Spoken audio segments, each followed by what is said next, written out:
And welcome, everyone, to another episode of The Kuehl Show. I am your host today, the insider of the insiders, Tyler Kuehl. And yes, folks, I know, I'm all by myself today. Unfortunately, Alex wasn't able to be here for the entire show today, but that's okay. We're going to call him in part two of this kind of three-part episode we got going for us today. Lot to talk about today here on The Kuehl Show. We got, well, technically with Alex, 3 guests. Later on in the show, we're going to have Tate Harris come on from the O Show, talking about a lot about Ontario Hockey League, which that may not be a thing for a little bit, but we'll get to that. Of course, we got to thank our sponsors here on 12 Ounce Sports, mybookie.ag down there, our Second String Leather Company down there. They got a big sale there, Second String Leather Company. SecondStringLeather.com, $75 wallets, $50, bathroom bags, and cheap Apple Watch bands. Not cheap, but good quality on sale prices for those. Check those out, SecondStringLeather.com, #crafted from the crease. 12 Ounce Sports, whether you're watching us here on the YouTube or on the Facebook or on the Twitter or Zingo TV, channel 761, sign up using the code 12 ounce. That's 12. That's 1, the number 2, the letter O, the letter Z, or Z for you improper English users.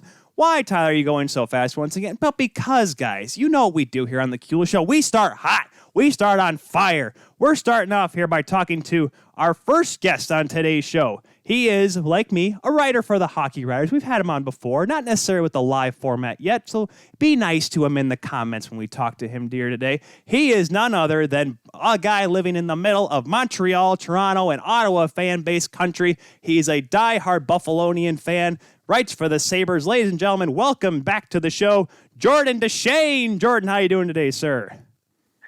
Good, Tyler. Love the energy. Happy to be here. Thanks. Well, this is about, 2 cups of coffee this morning and about half a mug down right now. So we got a long ways to go before this coffee finally kicks in, and that's when it's going to get really ugly.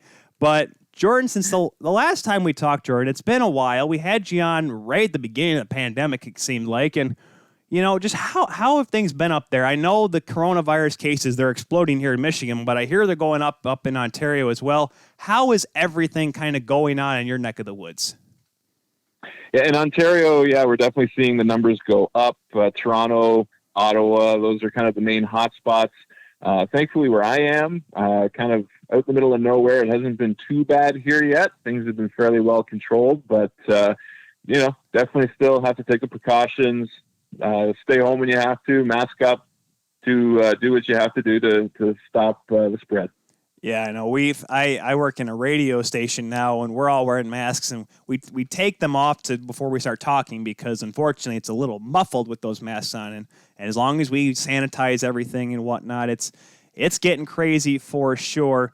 But, of course, in going back to the last time we talked, Jordan, we talked about and you made it a hashtag. Unfortunately, it didn't carry as far as we thought it was going to. We said #SadSabres because we were talking about how bad ownership was. The Pajulas aren't doing anything good. The team is going nowhere. The general manager is just not even trying. No one is working hard to make this team better and make it better for guys like Jack Eichel, who is your superstar. He is your guy. But now, over the past couple of months, things have started to change. They bring in Kevin Adams as the general manager, former Grand Rapids Griffin, by the way, so I'd like to think I know a thing or two about the gentleman. And he comes in, doesn't do a whole lot at first, tries to just kind of get a feel for everything. He's going to keep the head coach, keeps Ralph Kruger there, got to give the guy another chance. And then free agency hits. And all of a sudden, what's Buffalo going to do? And right before that, they make a big trade. Jordan, this Buffalo team all of a sudden is looking, I'm not going to say a contender. That's a little bit of a stretch because we've seen them go hot before and go hot and cold. But this team is looking a little more legit than in years past. Yeah, it's been an interesting few months since we spoke because I remember making the joke right after it was within a few days of the previous podcast going up that Botterill was fired and they made a change. And I remember reading that Jason Botterill had been relieved of his duties. I thought, oh, wow, there's a big change.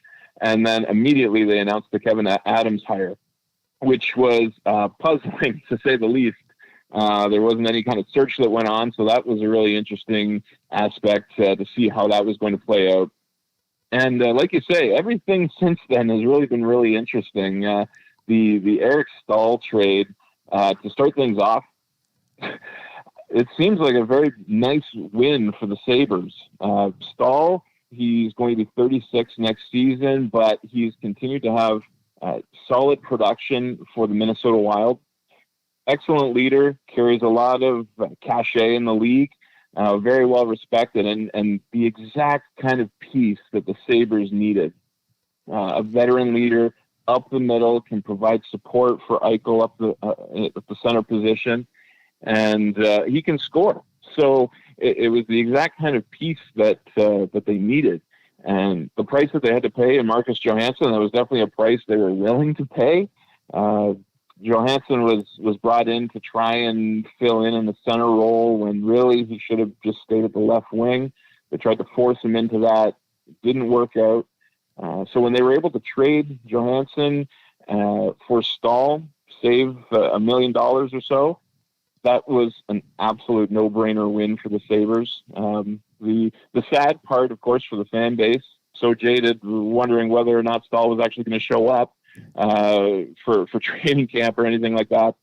And of course, he's a pro. He's going to be there, and so that first piece was definitely a nice bit of news for Sabre fans. And it's funny because I've been doing, Jordan, with so little college hockey news until recently.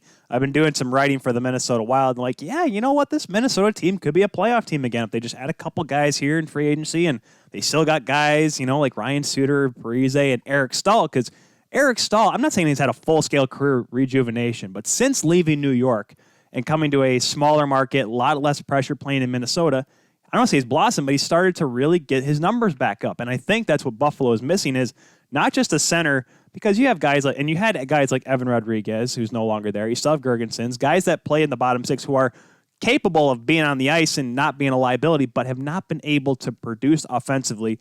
Eric Staal gives the Sabres just that. Totally. And again, just the kind of name that he carries in the league and the amount of respect that he would have in the room, the assistance he can give to Eichel in terms of trying to lead this team somewhere out of the basement of the league. It was the perfect type of player to bring in. The other thing too is the contract. He's only signed for one more season, so it's not a major commitment that they have to make. They've got some younger players, Casey Middlestad. He's been spinning his wheels a little bit, trying to get used to the NHL game. He's been trying to build up his strength in the AHL.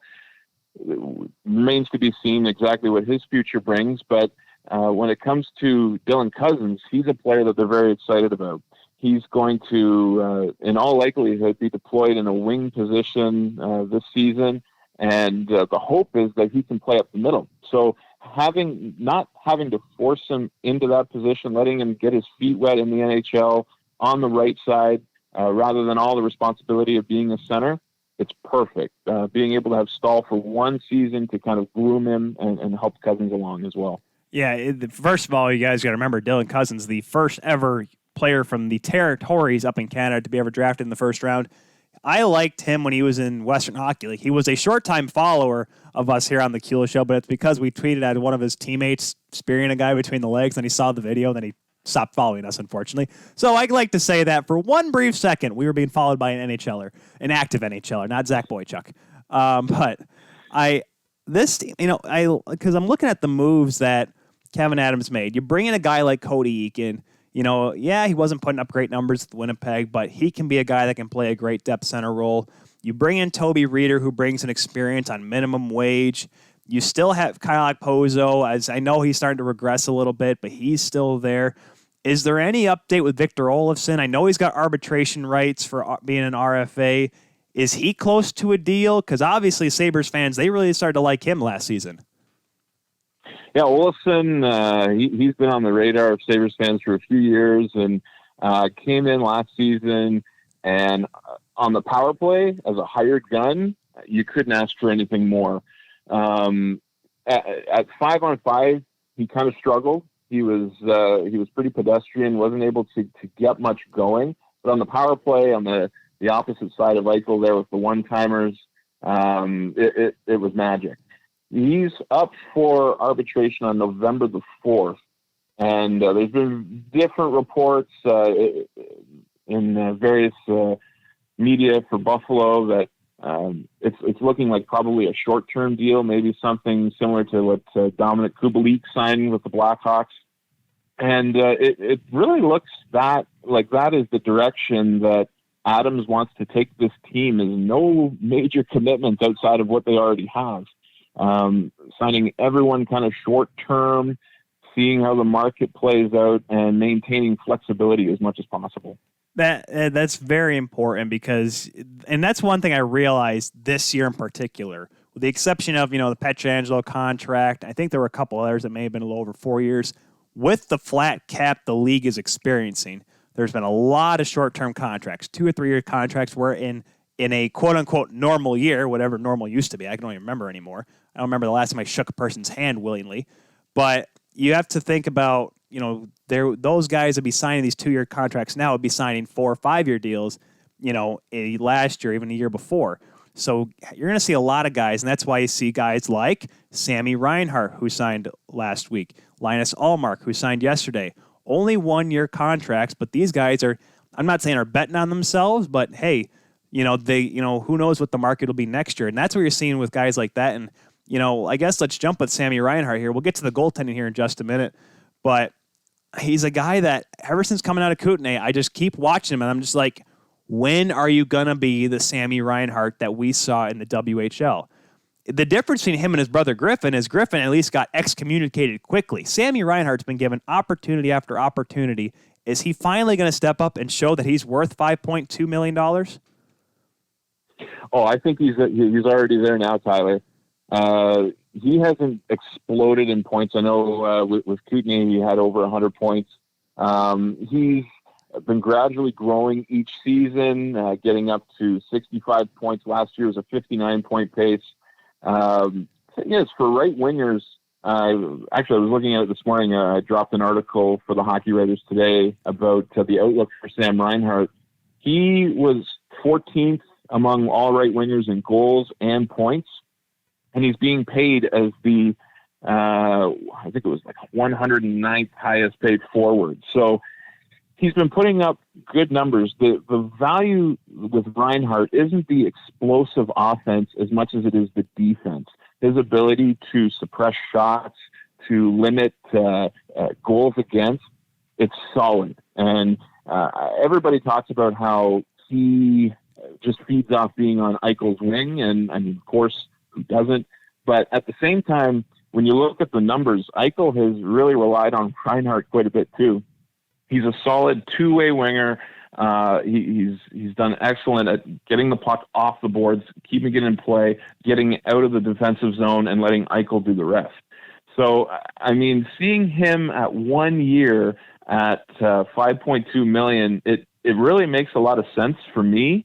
The interesting part was when the team announced it on Twitter, they said to welcome back center Sam Reinhart.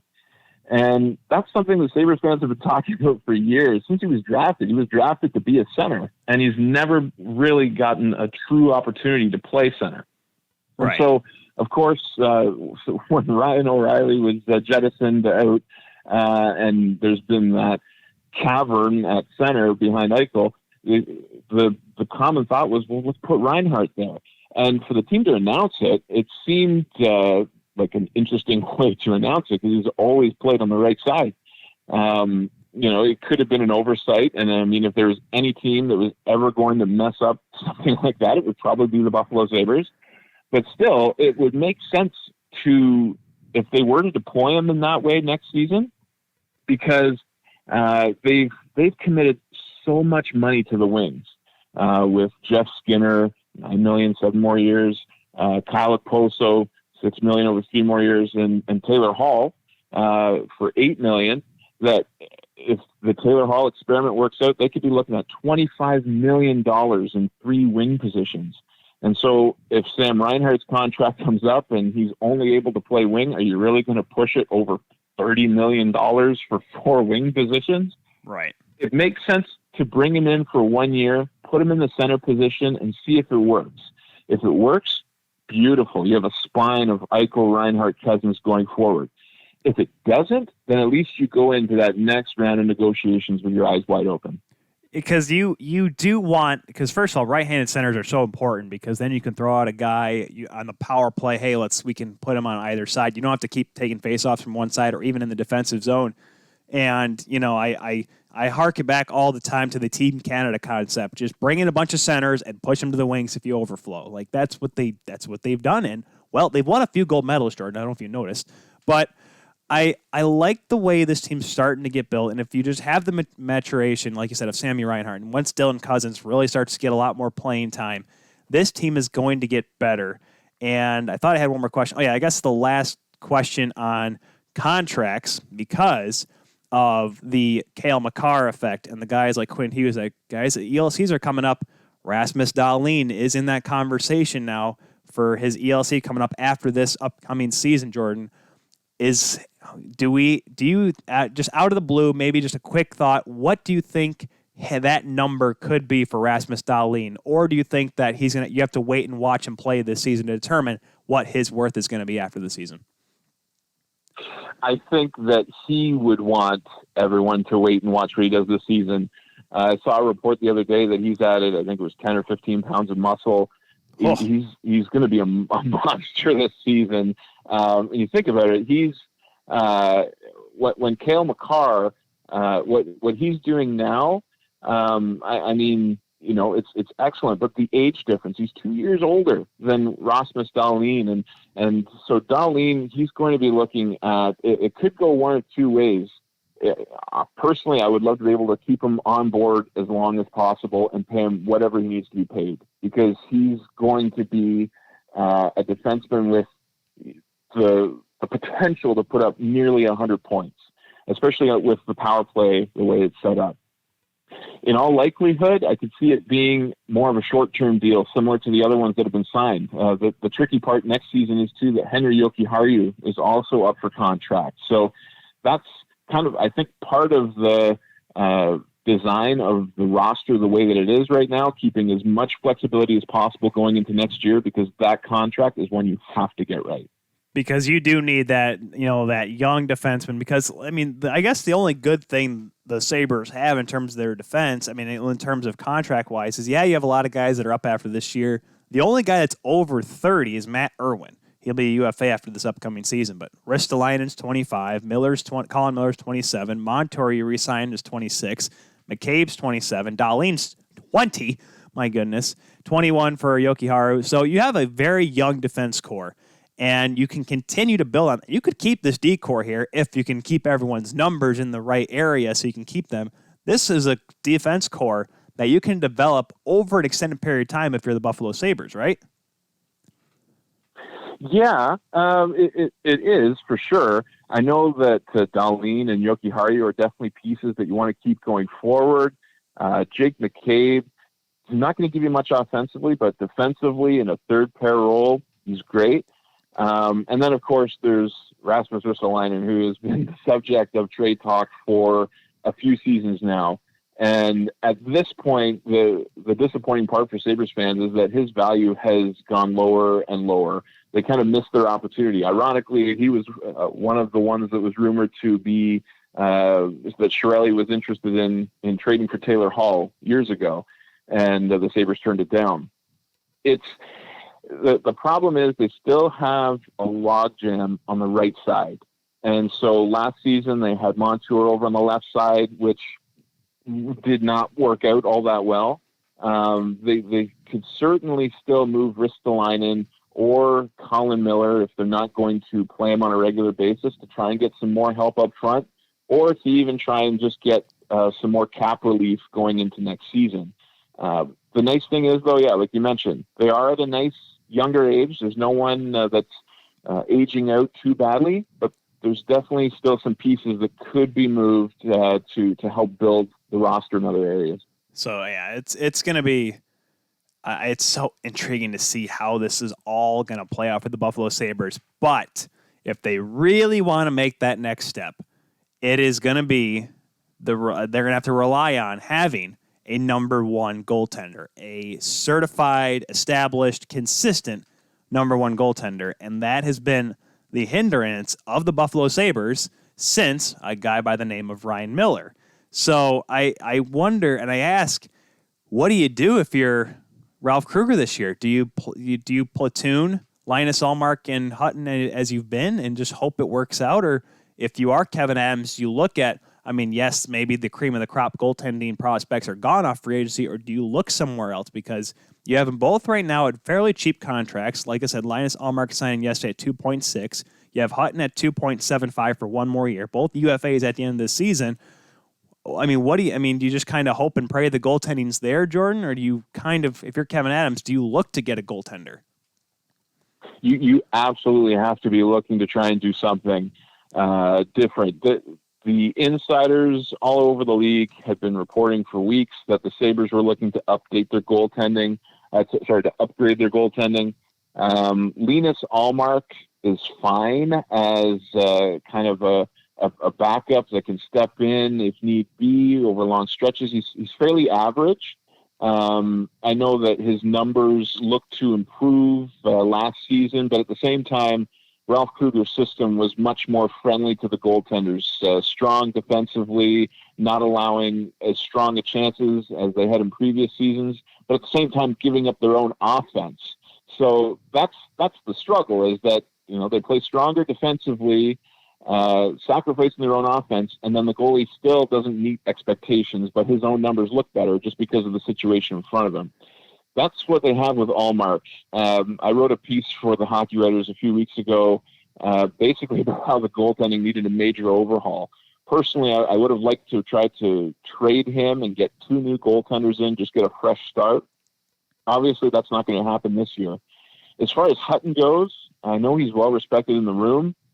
He's a great teammate from everything the players say, but his game just is not good enough. And last season, he had some trouble with his eyes. He had to get some therapy to get that figured out so he could track pucks. I mean, if the Sabres want to keep them around because they're both nice guys and just hope for a bounce back, I don't think that's a great strategy. Not very confident in that. What I would try and do is try and find a trade partner somewhere. The Arizona Coyotes, people have talked forever about how they're looking to shed some salary. See what you can do to get Darcy Kemper or Antti Ranta. Even out of Colorado, Francouz, the goaltender there, he's been rumored to be available. So there's other options available through the trade market, and I definitely think that that's the route they should be going if they want to try and cash in on this season. What is your take? Because I've pulled for this guy since I first saw him in Sudbury, and especially in the World Junior Tournament a couple years back. Ukko-Pekka Lokinen. Yes, it's I just remember it's Lokinen because I said that wrong like 10 times on the podcast during that tournament. But I know he has not been a consistent AHLer yet. He spent some time in the ECHL last year. Started to kind of turn it around with Rochester. Right now playing Finland. He's got some decent numbers to start the year with TPS in La Liga. Or I call it La Liga, but it's Liga. It's a league with the Pelicans in it. That's what I know which league it is.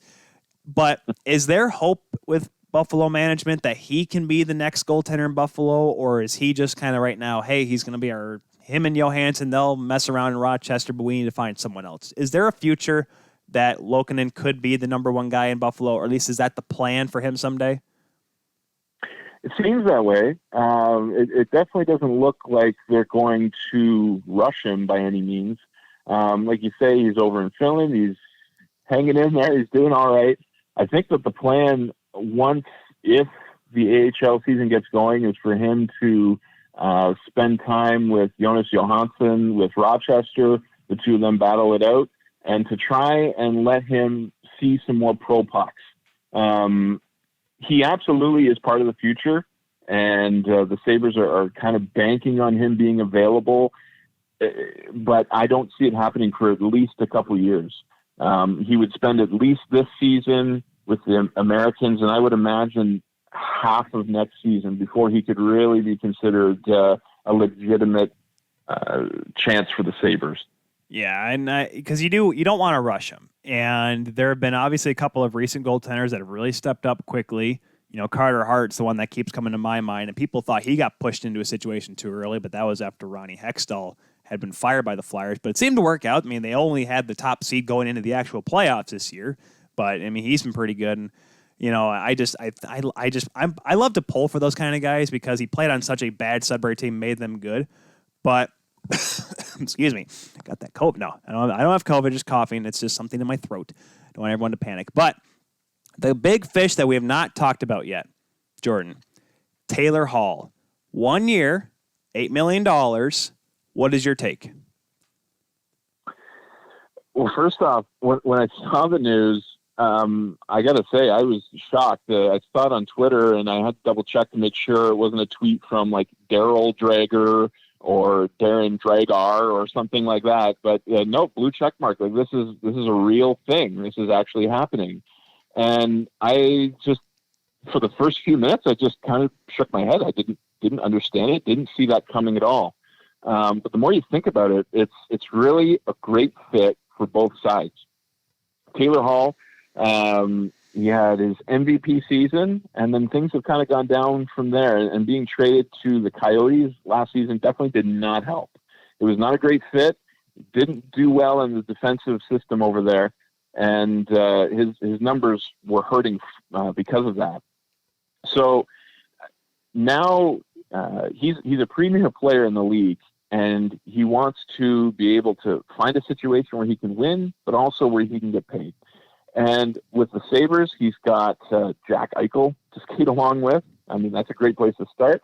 He's also very comfortable with Ralph Kruger, who coached him in Edmonton. He had probably his second best season under Kruger. And, I mean, Kruger, you listen to the guy talk, he could sell snow to a Buffalonian. He's an excellent salesperson for the team. So from that perspective, it works out really well for him. There's no risk. And with, like you talked about before, the contracts being kind of up in the air and not like the typical free agency, we'll see what next year brings. Maybe there's some more stability, some more money available, and he can get a higher contract then. Yeah, I saw that deal. Sabres, sorry, go ahead. My bad, Jordan. I didn't mean to cut you off. Keep going.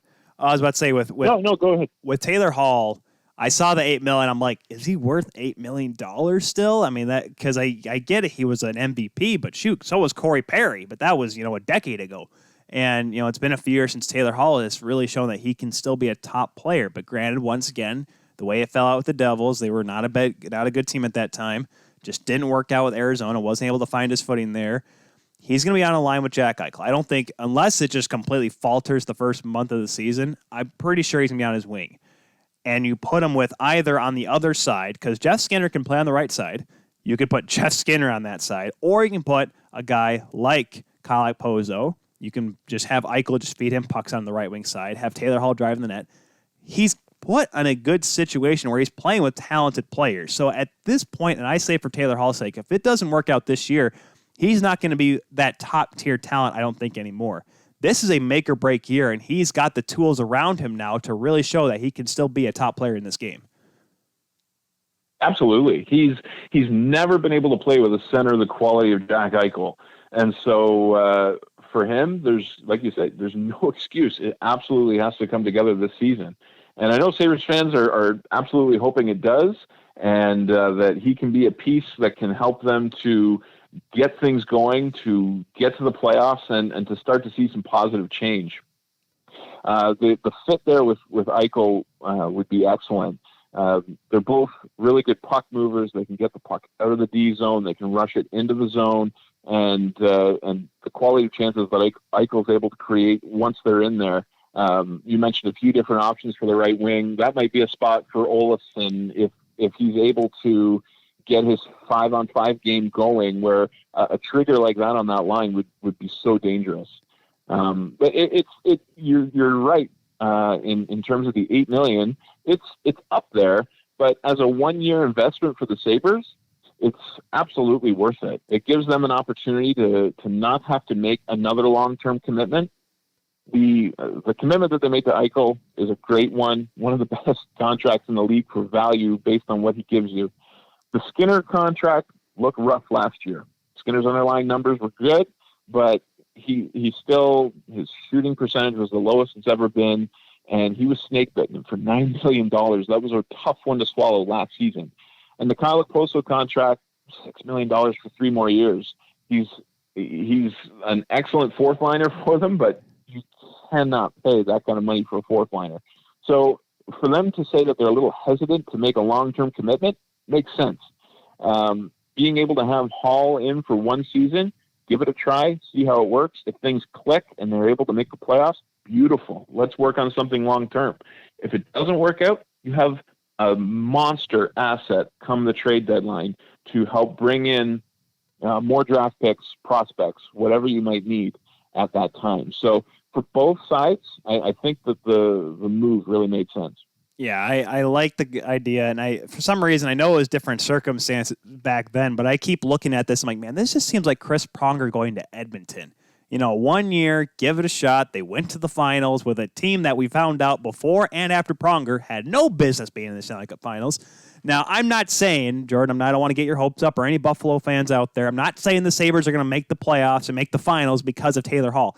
But if it does work out, that ownership, the Pajulas, Kevin Adams, are going to give an arm and a leg to keep him there. Whether it looks bad at the 7th year of the contract or not, they will make it happen because Buffalo, the Bills are playing well right now, but Buffalo hasn't had a team to really say, this is our team and they're good for, 2007? Is that probably the best time I could say there, Jordan?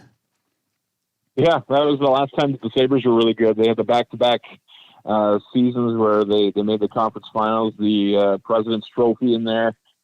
Since then, they had a couple little playoff appearances, but none in 9 seasons. So you're right. If he can help lead them to the playoffs, the Pagulas will give him a blank check. What do you need to stay? And again, that's kind of part of the flexibility that the roster has. If it's the case where we absolutely have to keep him and Reinhart needs to be moved or some other player needs to be moved, having that flexibility will be important. And now, obviously, for those decisions to be made, comes from the front office, comes up from the top. Kevin Adams, he's been with the organization, but he's never really been in a hockey-specific role where he actually is like a hockey ops role, like a big hockey ops role. This is his first job. And yes, on paper right now, things are looking good. He's getting the contract signed. Obviously, like I said, we got Olofsson still to worry about, but that's to be foreseen in the future. But you're bringing in veteran talent. You're bringing in skilled players to play with your skilled guys like Skinner and Eichel. And maybe, if Reinhart can continue to blossom into the superstar that I'm sure Buffalo wanted when they got him in the first place. Do you have faith in Kevin Adams to really take this team, I don't want to say to the summit, but take them in that right direction that, Botterill really never did in his time in Buffalo?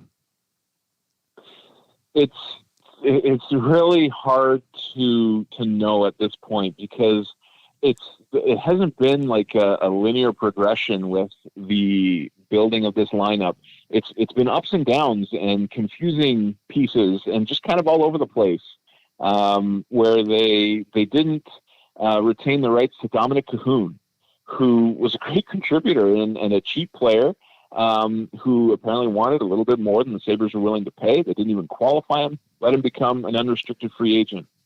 Here we are at the end of October. He still hasn't been signed, so maybe the Sabres were onto something. No one else has signed Cahoon either. And then they decide to retain Girgensons and give him, I think it was like a 35% raise for 3 seasons.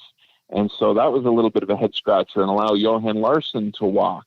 And then when it comes to free agency, then they're bringing in Toby Reeder and Cody Eakin and Matt Irwin. And you're like, okay, I don't really know what this is. And then Taylor Hall is there. Okay, great. It's just been a roller coaster. And so the big thing with Kevin Adams is he talked about using analytics and wanting to use the numbers more to help drive the decisions. And it remains to be seen exactly how that's going to work, because Cody Eakin is not a player who has contributed positively with analytics throughout his career. Same with Matt Irwin. Really, he's never been a world beater, and even Toby Reeder. Now, these players, if they're utilized properly, if they're able to be in a sheltered role and used on the penalty kill, in those kind of niche areas, the players can find success. So if he can, if he's able to build it that way, then great. The talk about analytics, if he's not willing to move Rasmus Ristolainen, then it really doesn't look like he's using the analytics very well, because it's very well known that he is not loved in the analytics community. If he is not able to upgrade the goaltending, though, that's kind of where my baseline is. If he upgrades the goaltending and finds a way to get someone better in there to support Allmark this season or to lead Allmark, then I would have some faith. At this point, looking at the team and the way that it's built, I see it as like an 85, maybe 88 or 90 point team if everything breaks right. Right. Of course, that's implying in an 82-game season, which all signs right now are pointing to that not happening, because now the league is like, well, we said January 1st, but now we don't know. It may be February. Heck, it could be March. Heck, as much as I love to think that maybe the Atlantic Division's getting a little bit tighter, there may not be an Atlantic Division next year. It's just going to be Far East, Middle-ish East, Central Division, Pacific, and Canada, because that's just seeming like how it's going to be this season. I'm intrigued to see how that's all going to play out, because I thought before Bill Foley's like, yeah, there's going to be a Canadian division this year, because Bill Foley, he's so outspoken. What is your take? Obviously, like I said, you're right in the middle of Montreal, Toronto, Ottawa fans. You're being a Buffalo fan yourself. What is your idea on a Canadian division? I think it'd be cool. Like I say, most of my friends cheer for the Canadian teams, and we have a group chat. We were all talking about how would all the teams finish, and of course everyone made fun of all the Sens fans. But it would be a really neat idea, because it would be constant rivalries. The issue obviously would be travel and how exactly we make that work, because if Montreal is having to play Vancouver that many times in a season, that's a ton of travel. So I don't know. It would be interesting to see how it works. Maybe they take a model similar to what baseball does, and you get the team there and they play 3-4 games over a few days, and then go on to the next city or something like that. But it's definitely an interesting idea, and it's something that can build up a lot of rivalries, even with the fans. Yes, and one thing I just remembered, let's see if I can find the article. I don't know if it came up yesterday or today. It had to do with, there it is, I found it. It was from the Hockey Writers. It was written by our good buddy Tom Pepper. That Buffalo could be a hub city for the season. Now, obviously, the NHL has not yet discussed how they're going to have the season yet. College hockey right now is starting to dive in here in the States, but the NHL hasn't determined that yet, and obviously a bubble would be nice. Buffalo, and I remember I kept reading through the article, and it started to make sense, because you have Harbor Center there in Buffalo, and you have KeyBank Arena, or KeyBank Center, excuse me. There's so much in that area. Buffalo would not be a bad spot, Jordan, to host maybe not the entire league, but maybe one division, would it not? It would absolutely make sense. The infrastructure the Pagulas have put in there, it would be a great fit. And I kind of thought that maybe they would be in consideration when it came to the bubbles for the playoffs. But for next season, when I read Tom's article too and saw the other reports out there, you could see, it would absolutely make sense being able to have the hotels right there, the practice rinks, the NHL rink, and all of the facilities that the Pagulas have. The Sabres could definitely give the NHL something to think about there. And then we'd be back to afternoon day games, and I would just never work ever again, because I barely was able to work last year during the playoffs. I was sitting there on my phone at work the entire time just watching games at 1 o'clock. And, man, Hockey Night in Canada will be packed on a Saturday night. We're live here from KeyBank Center, 4 games, noon, 4 o'clock, 8 o'clock, and midnight here in the Harbor Center. I'm just saying, I'd be all for it, because it'd be just hockey all the time. Oh, totally. Yeah, it was great. It was such a fun run. And then once the playoffs actually got real, and it was like, oh man, what am I supposed to do at 3 p.m. today? it was kind of disappointing. Yeah, if we could get something similar to that again, if the players were on board, that would be awesome. I was it Sid Sixero that tweeted out, like, the NHL is no longer allowed to make an excuse to not have day games, because Because then, like, there'd be some nights, like on a Monday night, Jordan, there'd be 13 games going on, and like you can't keep up with all of them because they're all playing at 7 o'clock or 8 o'clock, and then obviously a few of the West Coast games. I'm like, just move them up to 4 o'clock. I mean, heck, especially this year where there's hardly any fans. Who cares, right? Yeah, that's the thing. If there's no fans, then just play them. Yeah, I can see it under regular circumstances why they wouldn't want to do that, but with what we're facing now, yeah, do what you got to do. Yeah, no, it'll be certainly interesting. All right, last thing before I let you go here, Jordan. You did, and I said I talked about this before we went live here on the Keel Show here on 12 Ounce Sports. I read the article because there's all these reverse retro sweaters coming out, and I get it. It's a straight cash grab is what it is, guys. We'll talk about it a little bit more with Alex when he comes on later on in the show. But Jordan, you wrote an article grading the history of the Buffalo Sabres jerseys over their time period. You went from day one with Gilbert Perreault and the French Connection and those royal blue to now when they're going back to the royal blue and everything in between. And I tell you, it's a very interesting piece. We'll be sure to link it down here in the description if I can remember to put it in for the recording because I think I forgot the last time, but I made sure I added it in later. I'm going to add it in today because it's a great article because I personally am a fan of the late 90s black Buffalo Sabres sweaters. And yes, and you mentioned it in there, Jordan, it just spelled out that it was the 90s. And then you talked about the dinner plate one or whatever. How, for you as a Sabres fan, was that a fun article to write about looking at all these sweaters, or was it bad because it brought memories of some of the games and some of the years with the different uniforms they wore? Well, I mean, it was fun up until the Buff Slug years. Oh, yeah. I mean, such a great name, the Buff Slug. They've had a great history in terms of the colors and the sweaters that they've worn. I mean, all jokes aside, the last time they were good, they were wearing slugs. So, yep. I guess say what you want about them, but they were actually good then. But yeah, this has me really excited thinking about some of the reverse sweater combinations that they could have. And maybe it would be something similar to you. When I was a kid, the Sabres were always in the black and the red and white. And if they could have some version of that come back, I don't know, maybe they have that sweater in blue and gold. I don't know. The regular sweaters that they've released for this season, going back to the royal blue and white, they're money. That white Sabre sweater is probably a top 3 sweater in the league. Yeah. And those ones are going to look really nice. And if they can have something cool like that, like you mentioned, cash grab, take my money. Well, because it's funny, like there's so many that are being released right now, and I just keep looking at them like, man, like are they actually going to wear them? Because typically with most NHL teams, yeah, they have a third sweater, but they would wear like, military night, they'll wear them in warm-ups when they give them away. But it seems like they'd wear these in the games. And I loved looking at and I was thinking about, like, man, what would a reverse retro sweater have to be? Because I want my dream, like, if I'm going to get a sweater for every team in the NHL, I'm going to get a black Hasek, like 98, 99 sweater, because for me, that was my childhood. Dominik Hasek was the best goaltender in the game, and his Bauer reactor pads, the awful bucket, and the black sweater, the black and red sweater. And my brother, who unfortunately wasn't here, like I said, we'll talk to him later, he said, I'm like, man, wouldn't the one with the crossing swords be cool looking in black? And I'm like, no, don't you dare put that out evil on me, Ricky Bobby. Yeah, that's the thing. I think that they could get pretty creative with it, maybe picking one of the designs and switching the colors or something like that.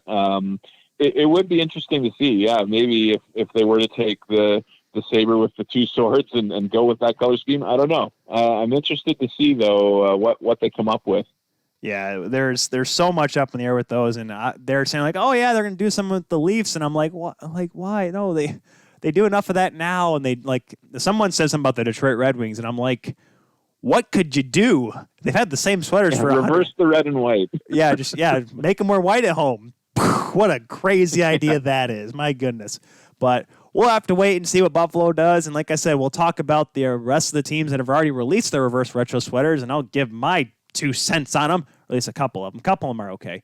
But We are talking here with Jordan DeShane. Be sure to follow Jordan, guys, on Twitter at Jordan DeShane91. You can see the spelling on your video. If you can't, if you're listening, well, it's Jordan DeShane. It's pretty much how it's spelled. And we'll make sure we'll put a link to Jordan's profile on the Hockey Writers and the link to the Sabres uniform history, because it's a fun article to read. Read Jordan's stuff. Read all of our stuff at the Hockey Writers. We got a lot of great people writing there for us at THW. Jordan, thank you once again for coming on. It was a blast. It's just like last time. Hopefully we get to talk to you soon when there's hockey going on, and hopefully Buffalo is competitive, but just not too competitive, because I want the Leafs to at least win one thing before I die. But we'll talk to you later, Jordan. Thanks again, man. Sounds good. Thanks, Tyler. Have a good one. All right, and we'll be back with more of the Kuehl Show here on 12 Ounce Sports right after this.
Drink Aid, ready for distribution worldwide.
And welcome back to the Kuehl Show, everyone, here on 12 Ounce Sports. What a great conversation with Jordan we had there, guys. Wasn't that fun? I thought it was fun. I always like talking with Jordan. Remember we had him on earlier on during the pandemic when we didn't have a lot to talk about. He gave us a lot of great stuff to talk about Buffalo Sabres. Be sure to follow him once again on the Hockey Writers. I also forgot to mention, hey, guys, did I ever tell you guys that we have merchandise? We have merchandise here at the Kuehl Show. I'm wearing it right now. You can't see it because the big graphics in the way. teespring.com/store/the-Kuehl-show. Make sure you get your stuff and rep the show and tell everyone what you think about us. I mean, if you're wearing it, obviously you like us. At least I think you guys like us because, well, you're watching and you're listening. So, yeah, that's cool, right? Yeah, here, now you can see my shirt. Look at that. TKS. It's a cool shirt. I love it. The sweater is going to be coming in soon here. But we must talk now about other articles of clothing that apparently NHL teams are looking to use. Adidas has officially gone crazy. They have gone nuts. They have decided we're just going to print out money, give it to teams, and they're going to create sweater designs.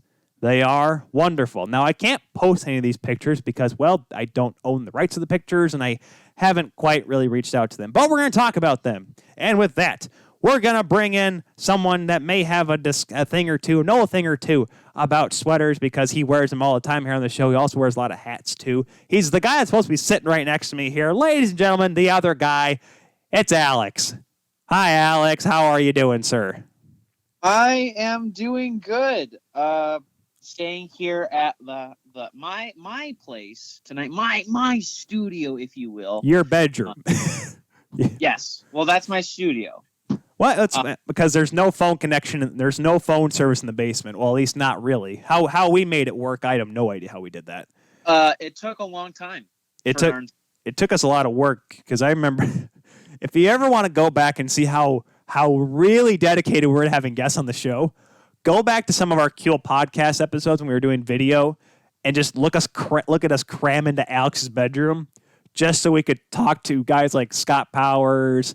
And I think that's where we did our first interview with Steve Dangle up there. It was just a complete and utter disaster of a setup.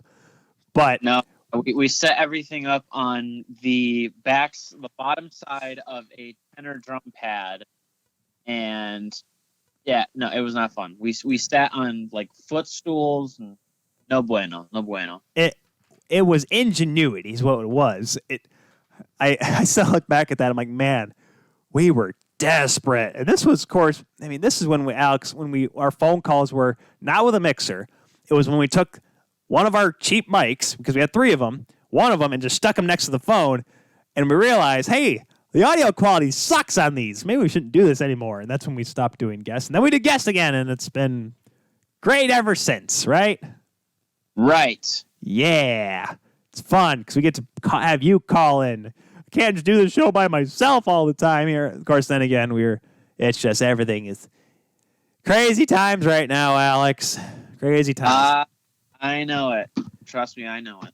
Yeah, because especially, I mean, well, we both work at Davenport University. If you guys haven't noticed that yet, we get emails every day telling us the reports of this COVID-19 thing. It's great. It's fun because hey, at least we're in the know and communications there, right? Yay! Right. Yeah, you're in communication /SID getting that stuff, and then I've got, me working for the hockey team, and I have a player that just came back the other day, no contact after having COVID.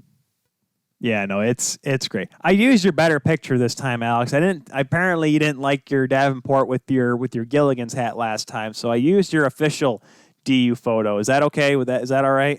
Well, I think that will have to work for now on it. Well, because there's no other picture of you, Alex. I mean, come on.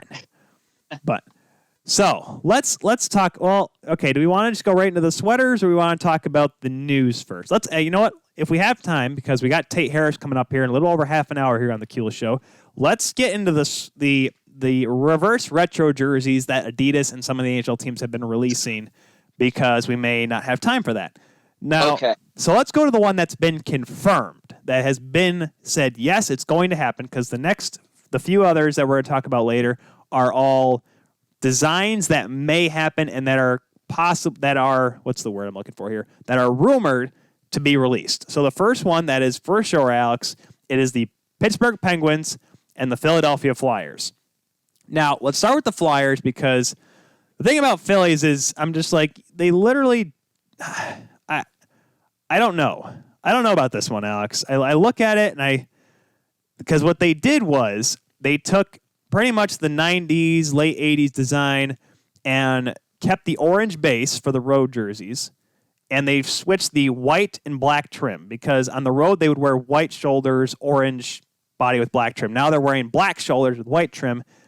And I'm just like, this is a straight cash grab with this one. Like, they're not even trying to really change anything with the Flyers sweater. No, they're not really doing that at all. But I mean, one thing that we have to just mention to ourselves is that, or one thing that we have to really think about is that this is good for both of these teams. The reason why I think, the whole retro jerseys thing is coming back is that it's a good way to bring excitement to teams without having to do total rebrands.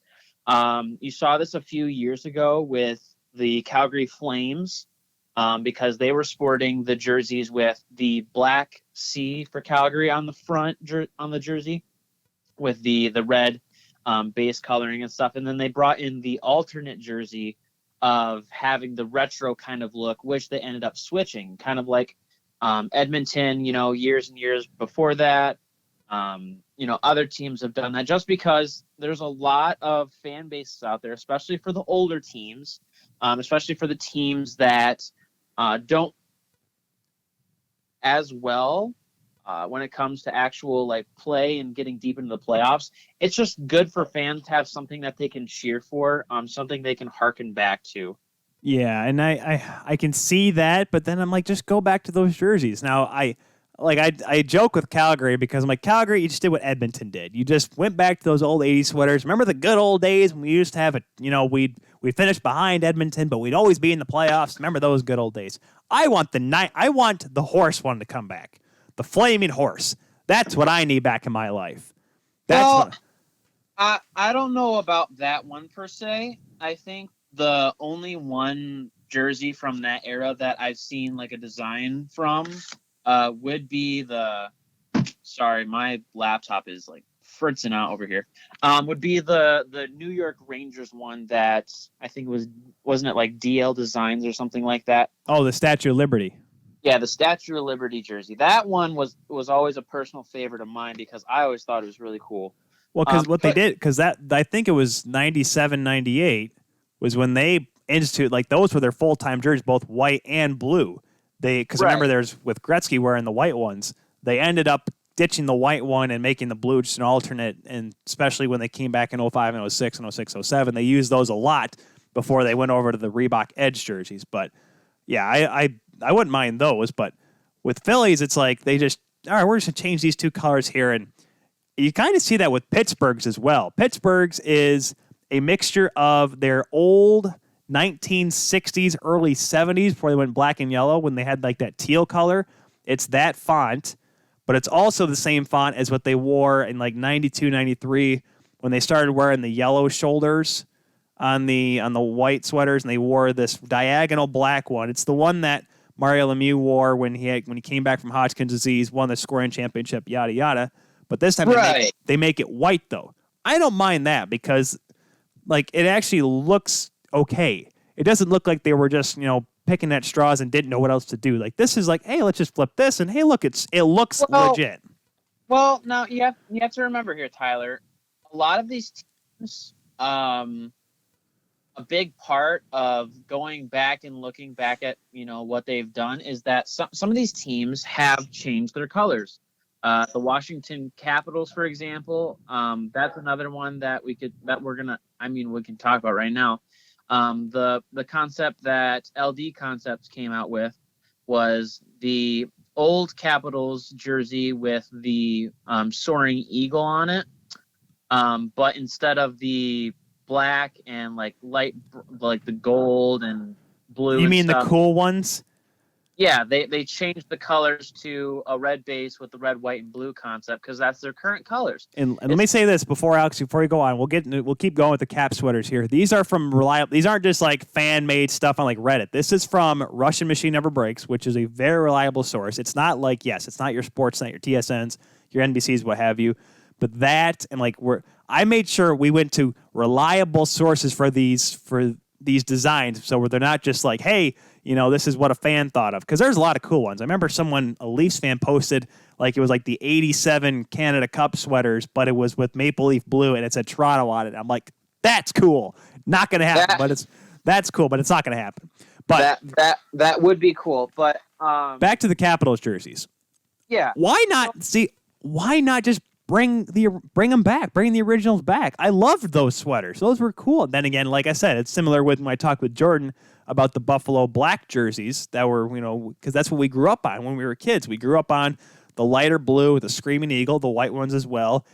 I wasn't too big on the black Capitol ones, like with the Capitol building on it, but I liked those when I was a kid. Well, that whole idea is that you're not changing who you are. If they did that'd have to be a part of a complete and whole rebrand. It's the reason why for I think it was like 2 years the Anaheim Ducks had their alternate jersey as it was basically their regular Anaheim Ducks jersey, but they had a yellow base and then they had the Mighty Ducks logo on it. Was the teal with the shoulders, not the screaming, not the flying wowing. We'll get to that in a second. Not that one. No, the one where it was just the Mighty Ducks logo, but it had an orange background, like an orange. Oh, you mean recently? Yeah, the alternate one they wore. Yeah, I know what you're talking about now. Yeah, that was what we used for a team I was on when I had an EA Sports Hockey League team. Well, that was our sweater because we were the Mighty Ducks, but the NHL at that point, at least NHL video games, were not cool enough to release the cool eggplant sweaters and the original ones because that would have been stupid, right, Alex? Right. But, I mean, and like going back to one of your points that you made like a little bit ago was that, why don't these teams bring them back fully? It's because sometimes this is for some teams, this is a really good way to test the market. I bring up the Calgary Flames idea because how they did it was perfect. It was to a T, is that they brought back this retro style jersey as an alternate. Fans really supported it. They loved, having those old colors back in Calgary. And then the Flames organization said, well, we're going to have to rebrand anyways. Why don't we just make this a full thing? Which for some teams, that's not necessarily a viable option because they don't have that kind of history within their organization. Because the the Carolina Hurricanes, they don't really have much of a retro-ish thing that they can do other than just having a Whalers jersey, which they already do. Just go red. Just do Hartford Whalers, make it red and black, just to really take a dig at those New Englanders up there. Be like, look at this, we're using their sweater, but our colors. Absolutely not. But yeah, going back to the Washington Capitals jersey, the reason why they do it is because they can bring back the old logo, the older jersey that they, had back when Ovechkin was there, when he came into the league and just started lighting everything on fire, but without having to sacrifice what the organization is now. So in the sweater that we see, it is a concept jersey, but as reported by Russian Machine Never Breaks, the idea is that they're going to bring back the Screaming Eagle, but with a modern/retro, because these were the original colors the Washington Capitals have. So I like the idea of bringing back the bald eagle, but then again, once again, if I'm going to say, if you're going to go retro, which is why the Anaheim Ducks jerseys, Alex, are just, my words cannot describe how I feel about these. And this came from Bar Down, a subdivision of TSN. Everyone's talking about it. It's from Aesthetics, which was the company that released the idea for the Pittsburgh and Philadelphia sweaters. So once again, knock on wood, legit source. Alex, these sweaters that I'm looking at it right now, and I'm just like, man, because as a kid we thought that's cool. It's Wild Wings burning out of the ice. It's awesome. I had a car with Teemu Selanne wearing that poor jersey. That man had to wear that jersey against Wayne Gretzky and the Burger King logo Los Angeles Kings. Like, the 90s could not have gotten at a lower point. Yet they're going to try to bring... The Burger King logo. Yeah, that's the one with... They had, like, a king with a beard over the chest, like where the C would be, and they had kings, and it was the loop-de-doop numbers, and it looked horrendous. And Wayne Gretzky was like, I need to get the heck out of here. Yeah, okay. 95 was just an odd year. I think the Canucks tried a red and blackish looking thing. It just looked awful. Like, everything about the 95 season, half season, lockout, everything about it was horrible. Well, here's what I'll say about it. It's the same thing with the jersey I talked about a little second ago, where it has the orange base or background of it, so it's staying with what the current color palette is of the Ducks. Which is still bad, still dumb, but okay. But bringing in that classic design. Well, let's call it classic design. Personally, classic Wild Wing. I've always liked that design. Boog, you remember whenever we used to play NHL hits, and I played as the Ducks with Sergei Fedorov. Those were the jerseys, yeah. Those were the jerseys that I wore. Now that being I did the same thing, yeah.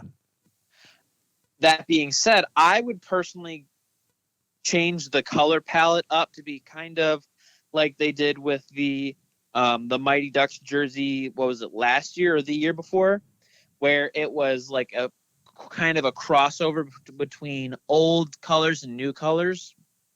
Yeah, doing something like that. But honestly, the Ducks are one of those organizations where unless they just go back to their first jerseys, they don't have a lot of options. I just, like I said, that's one thing I'll say it again. It's going back to the cool old sweaters. And I found out, now ready for this, Alex? This is why obviously the sweater just looks weird in general, but if you go back to the originals, which had like the teal that they used in their original jerseys, it was a 95-96 season, so I was wrong. And it wasn't the short lockout year. It was the year after they brought in all these weird-looking jerseys. That was also the opening night for the Ducks that year, Alex, was also the unfortunate same night that, you remember the video, Wild Wing tried to jump through the flaming hoop and fell into it and actually got lit on fire. I'm laughing now because the guy that was dressed up as Wild Wing was okay. But I'm like, isn't it kind of funny they tried to do like, hey, the jersey of him exploding and flying out of the ice. He can barely jump off a trampoline through a hoop. I'm like, it's not a good start for this hockey club. I think they still were an awful team at that point. But I just remembered that, like, finding a little dumb trivia with Tyler there for you guys. Alex, you were not you weren't even born yet, Alex. You don't know. Dude, shut up. You were a literal baby. I remember everything, Alex. No, you don't know. You don't remember diddly squat. What you do, no. I remember being held by Mom when Steve Yzerman blasted that shot against St. Louis. I was a little over a year old, and I remember it because I'm... No, I cry honky-tonk BS, okay? I'm going to say this right now for the record on this show. I cry BS for all of the stuff where I was a year old and I remember it. No, you didn't. What you did was you watched old videos and old games, and then you're like, oh, yeah, no, I remember that. So, yeah, you remember watching it. You remember that it existed. But, heck, I could go back and yes, I remember the good old days of World War I remember the Eastern Front and all that good stuff. No, I just watched documentaries. And you remembered it. It's almost like you were there. World War II in color. Is that still on Netflix? World War I. Wait, I thought they did World War II in color, though. Didn't they? Did they do both? Yes. Well, yes. No. Oh, my goodness. Ty, they did more than documentaries on one of the wars. They did both wars. They do a lot of stuff with documentaries, Ty. It's not just one. Just because you only know a little bit more about one over the other does not mean that it doesn't exist. I know more about how one started. Thank you, Dan Carlin, for that one. So the last one that we have on the list here, Alex, at least the last one that I was able to find that was legit, came from Sinbin Vegas, and I don't know why, and the title of the article hurts me because it says first look at Vegas Golden Knights reverse retro fourth jersey, and I love the Sinbin Vegas. They do a wonderful job. You guys should follow them. They're like Russian Machine Never Breaks, but they're for the Vegas Golden Knights. They're a great way to if you want fun articles about Vegas Golden Knights, but also in-depth ones as well. But the fact they use the term reverse retro, Alex, they've been in the league for 3 years. Can they not say that? Can they just say they're going to add another jersey? Well, isn't this a harken back to I want to make sure I get this correctly, so I'm looking it up real quick. Not the Las Vegas Thunder. Not that. I can assure you that because Las Vegas Thunder, where heck, even good old boy Curtis Joseph played there when he had his contract dispute with St. Louis, he ended up they were like black and teal. I mean, they were cool looking jerseys, but then again, the IHL always had cool jerseys back in the 90s. The IHL had cool stuff. Then again, that was back when like the Griffins had like jerseys for every other night. They were like, hey, they have St. Patty's Day, Valentine's Day, Christmas. They celebrate 4th of July just in the middle of the year because of the fact. But I look at this Vegas sweater, and this is what?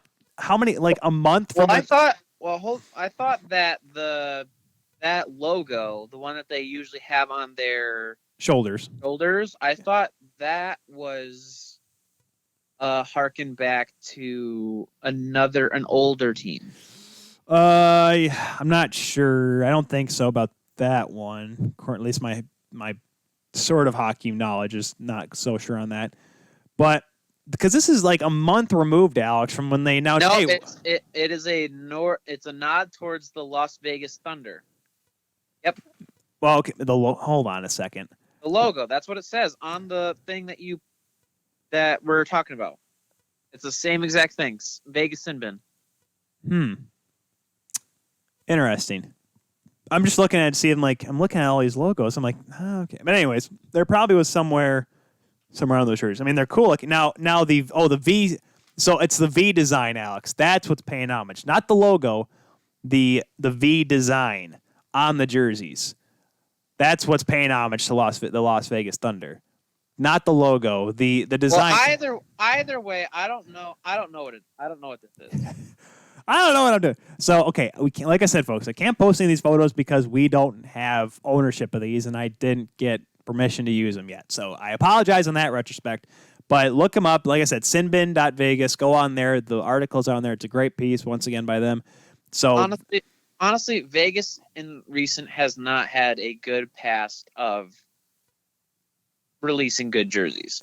Their first 2 jerseys, great, phenomenal. Never would have guessed it. Phenomenal, Alex. But these past 2, absolute garbage. Well, it was only a month since they did the gold ones. I'm like, all right, oh wait, we got to get on this reverse retro game too. What's retro about it? There's nothing retro. I made sure to take my mic away, not to scare everyone there. But at least if the Seattle Kraken were a part of this trend, if they were actually competing next year, oh good Lord. At least they could have done the Metropolitans. I'll give you that, Alex. They could have done that. Well, they could. Wear the candy cane jerseys. Yep.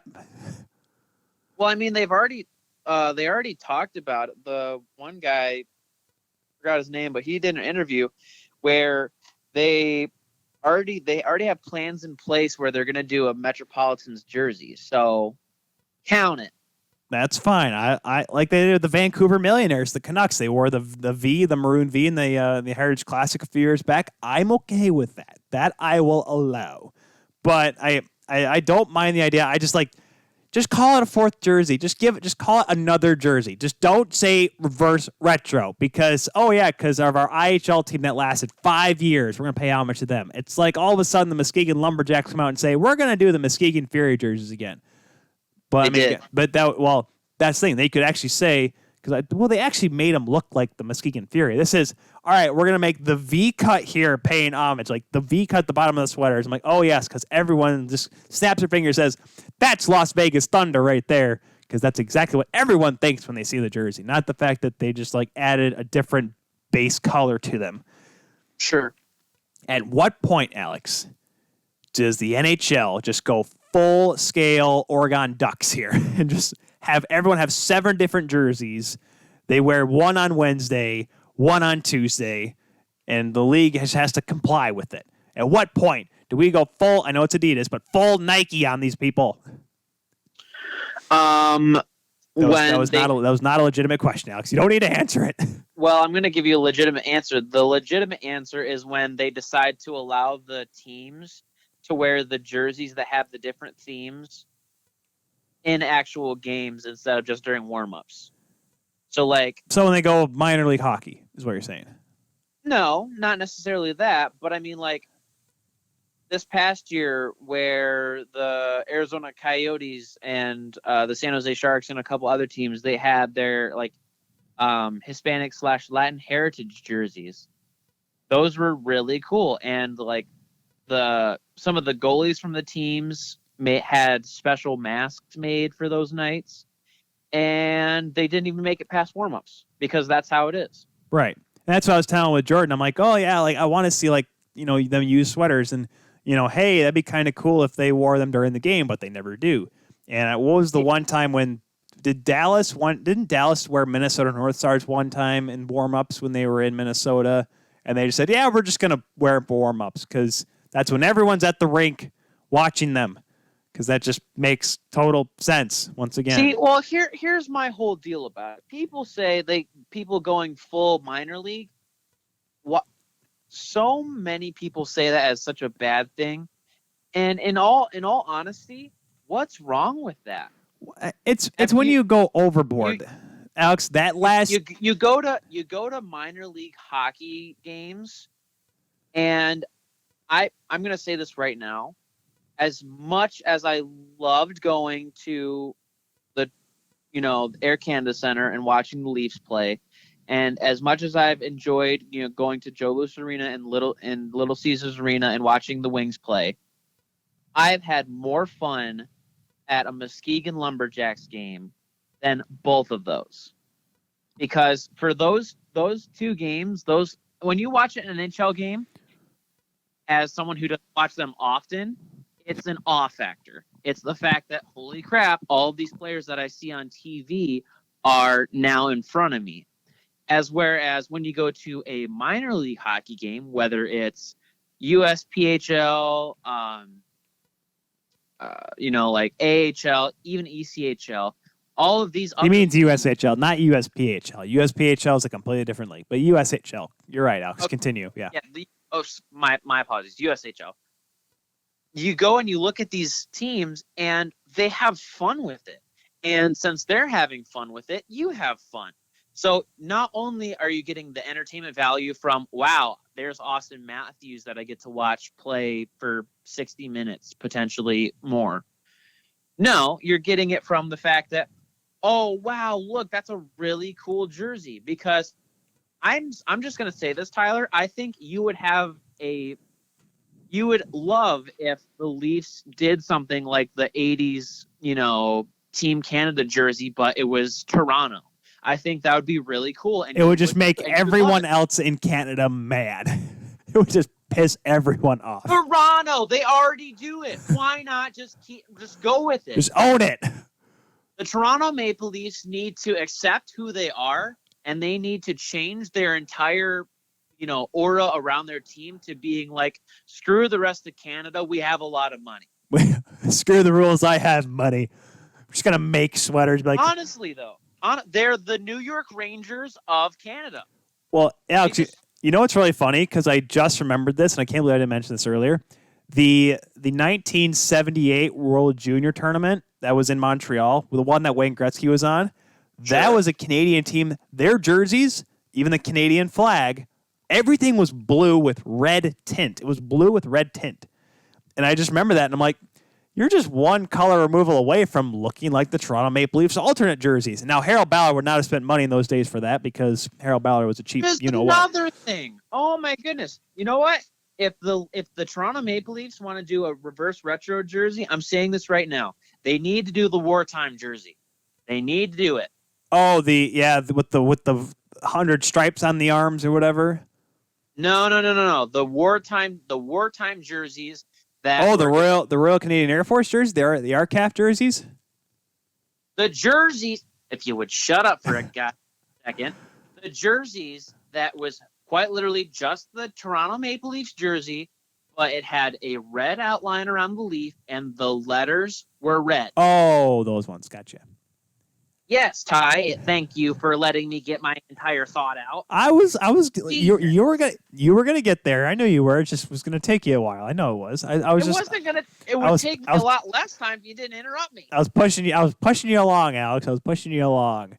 No, that'd be cool. Because there's the photos of like Tate Kennedy back in the day wearing them, and I don't know if. No, I think that was Turk Brada was the goaltender back in those days for the Leafs, and those would be. I would like to see those back. You'd only be able to wear them though with I guess the home jerseys nowadays, the blue jerseys. So that would be cool. But that's the whole point, that you would. I mean, you should only really be wearing your jersey like that if it's at home, or if you're playing at a home game. Even with the case with the Pittsburgh jersey where it's white, they can still request the away team to wear their dark jerseys. Right. Because, I mean, the Canes did that when they brought out their alternate jersey that just says Canes in a diagonal. They told teams to bring their dark jerseys because that's how that works. Right. People are a lot more flexible than you think they are. Well, Tommy Dundon's not flexible. Tommy Dundon's a psychopath, but he's got a lot of money, so no one's going to say anything to stop Tommy Dundon from his lovely work. Right. But I know we've talked about this on the show before, but obviously it's a good way to bring it up. What is a jersey that we'd like to see come back?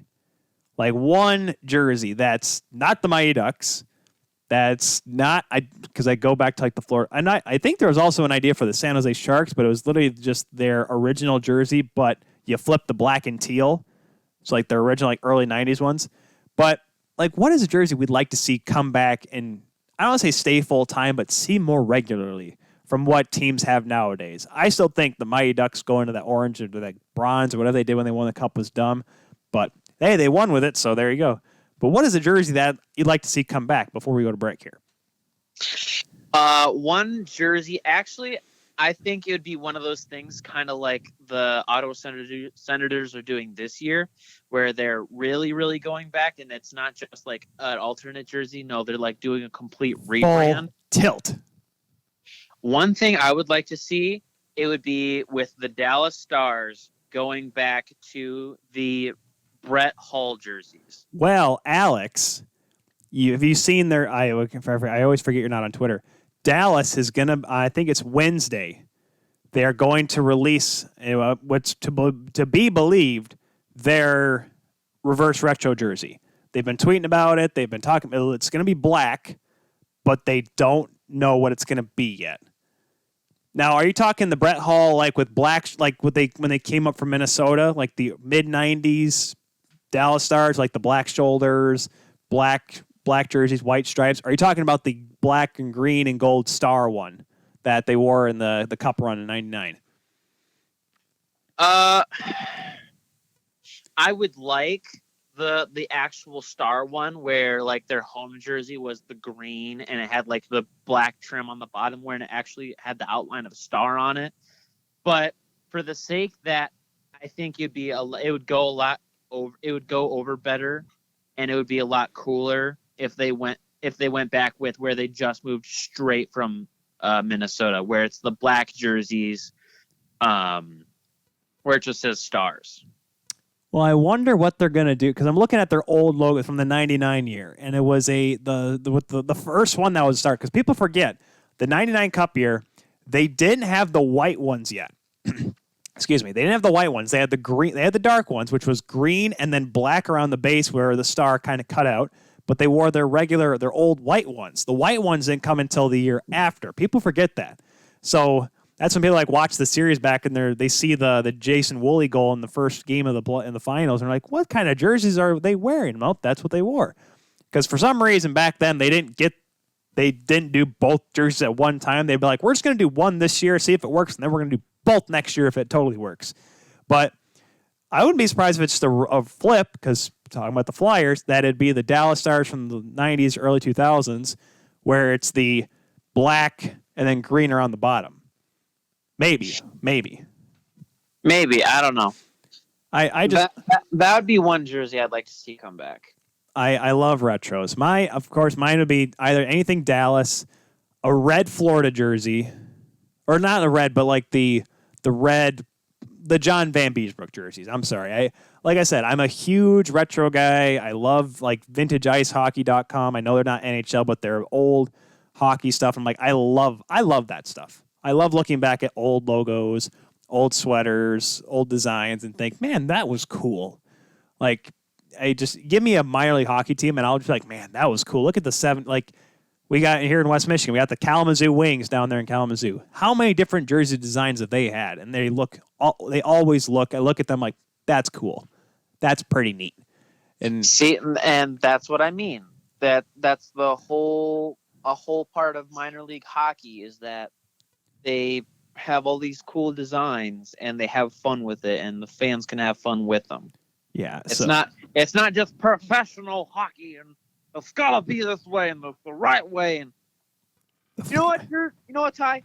No, I'm gonna go on a limb since before we go to break here, or before you go to break. I want next year to be the flash forward jersey. The flash forward jersey where we get to finally see the Detroit Red Wings wear black. No, God, no. Please, no. The Detroit Red Wings have worn the same two damn colors for God knows how long. Oh, wait, I don't know. The entire freaking history of the organization. They have worn those, since day one. Even when they were the Cougars, when they were the Falcons. The only color other than red and white that they have ever worn was yellow. Because that was for that Cougars jersey. No, that was the Falcons. Yep, the 2 years they were the Falcons. And guess what? That wasn't even a main color. It was an accent. They were McDonald's for a couple of years before McDonald's. They were McDonald's before McDonald's was. No, that's why I said with Jordan, when I'm talking about like, oh, reverse. What would Detroit do? Nothing. Exactly. Would they bring back the Cougars jersey, the English D in the middle? Would they do that? I mean, that's the only thing I could possibly think of. I mean, honestly, I wouldn't be against them bringing back the old logo. Like the chopped up kind of like more white, brighter. Like I know what you're talking about. Like it have to be a little different, slightly different color. Or it's a different, slightly different winged wheel design from the modern one. You'd have to look it up, folks, online to really see. Well, no. All you really have to do is just take Detroit Red Wing red and make it darker.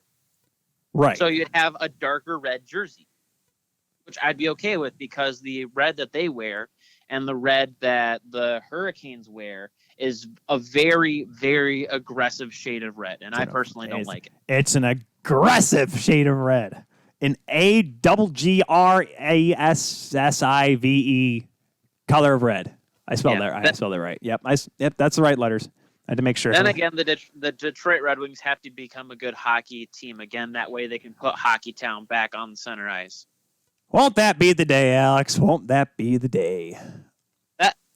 Honestly, that's like a career goal of mine. Is I want to, in my life in hockey, I want to be in some position of senior staff for the Detroit Red Wings, and it's my tenure is when they bring back Hockey Town and they splat that thing right on center ice because that's where it belongs.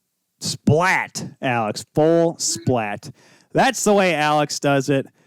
Alex, been fun chatting with you, but we got to go to break because we got one more guest to talk to today here on the Kuehl Show. Tate Harris coming back after the break. Alex, well, hopefully we see you next week right next to me. We'll see. We'll be back with more of the Kuehl Show, folks, right after this.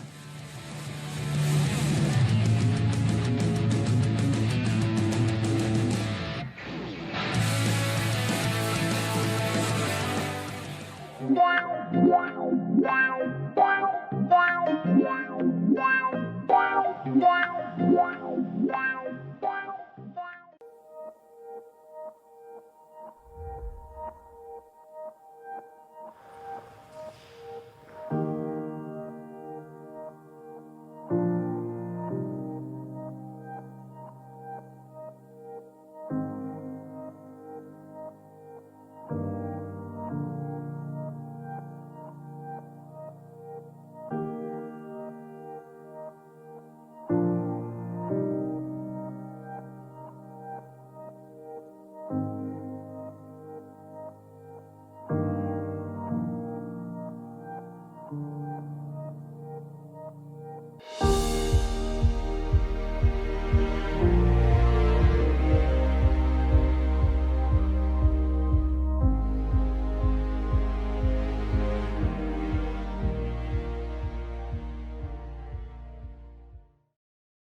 Drink Aid, ready for distribution worldwide.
And welcome back, everyone, to the Kuehl Show here on 12 Ounce Sports, brought to you by our friends at MyBookie.ag, Second String Leather Company.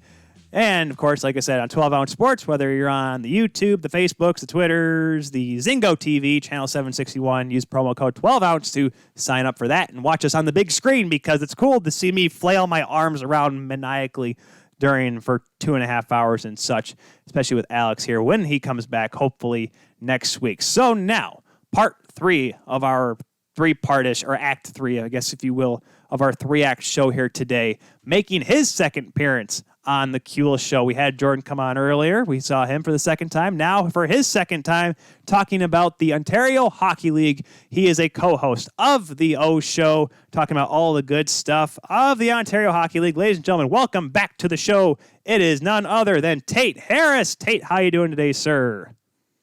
Good, Tyler. I just gotta ask: does your brother Alex hate me, or what's the situation there? It was weird because I was so excited, because it's funny because he was here last week and he missed the 3 previous episodes. Now, one of them counted was our quick shift edition. He never did the Thursday shows, but it's weird because we have hey Alex, we got a cool guest coming out on Monday. All right, I'm excited. Cool. Monday morning, I got something. I'm like, oh, you're kidding me. There's so many cool guests on that we had on, because we, of course, like Jordan, we had you on at the beginning of the pandemic, and we had other guests like Rachel Anderson and a few others that he has not been able to talk to. I'm just like, you got to be here, man. It's cool. We have all these great people here, and Tate is over there near Windsor. Are you still in Kingsville? Did you move? You're in Kingsville, right?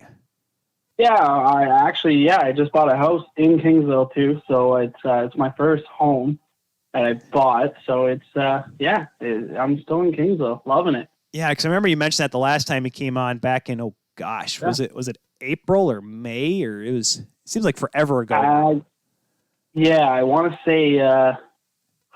say April, yeah, but it was a while ago, and the OHL was canceled officially around then, so it was it's been a while.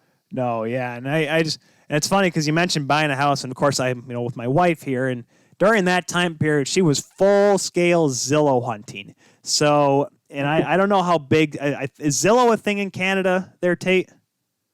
No, it's not. Okay, it's just we got realtor.ca is Realtor the site I use. So down here we have Zillow, which is literally it's pretty much it's a way to go look at a house. It's like a Craigslist for housing, pretty much. And she was just sitting there. I'm like, hey, Tyler, look at this house. Doesn't this house look nice? This house looks cheap. And I'm just like, buying a house is not that easy, Tate. And I hope you can attest for me, so I can tell the wife that it's not as easy as it looks.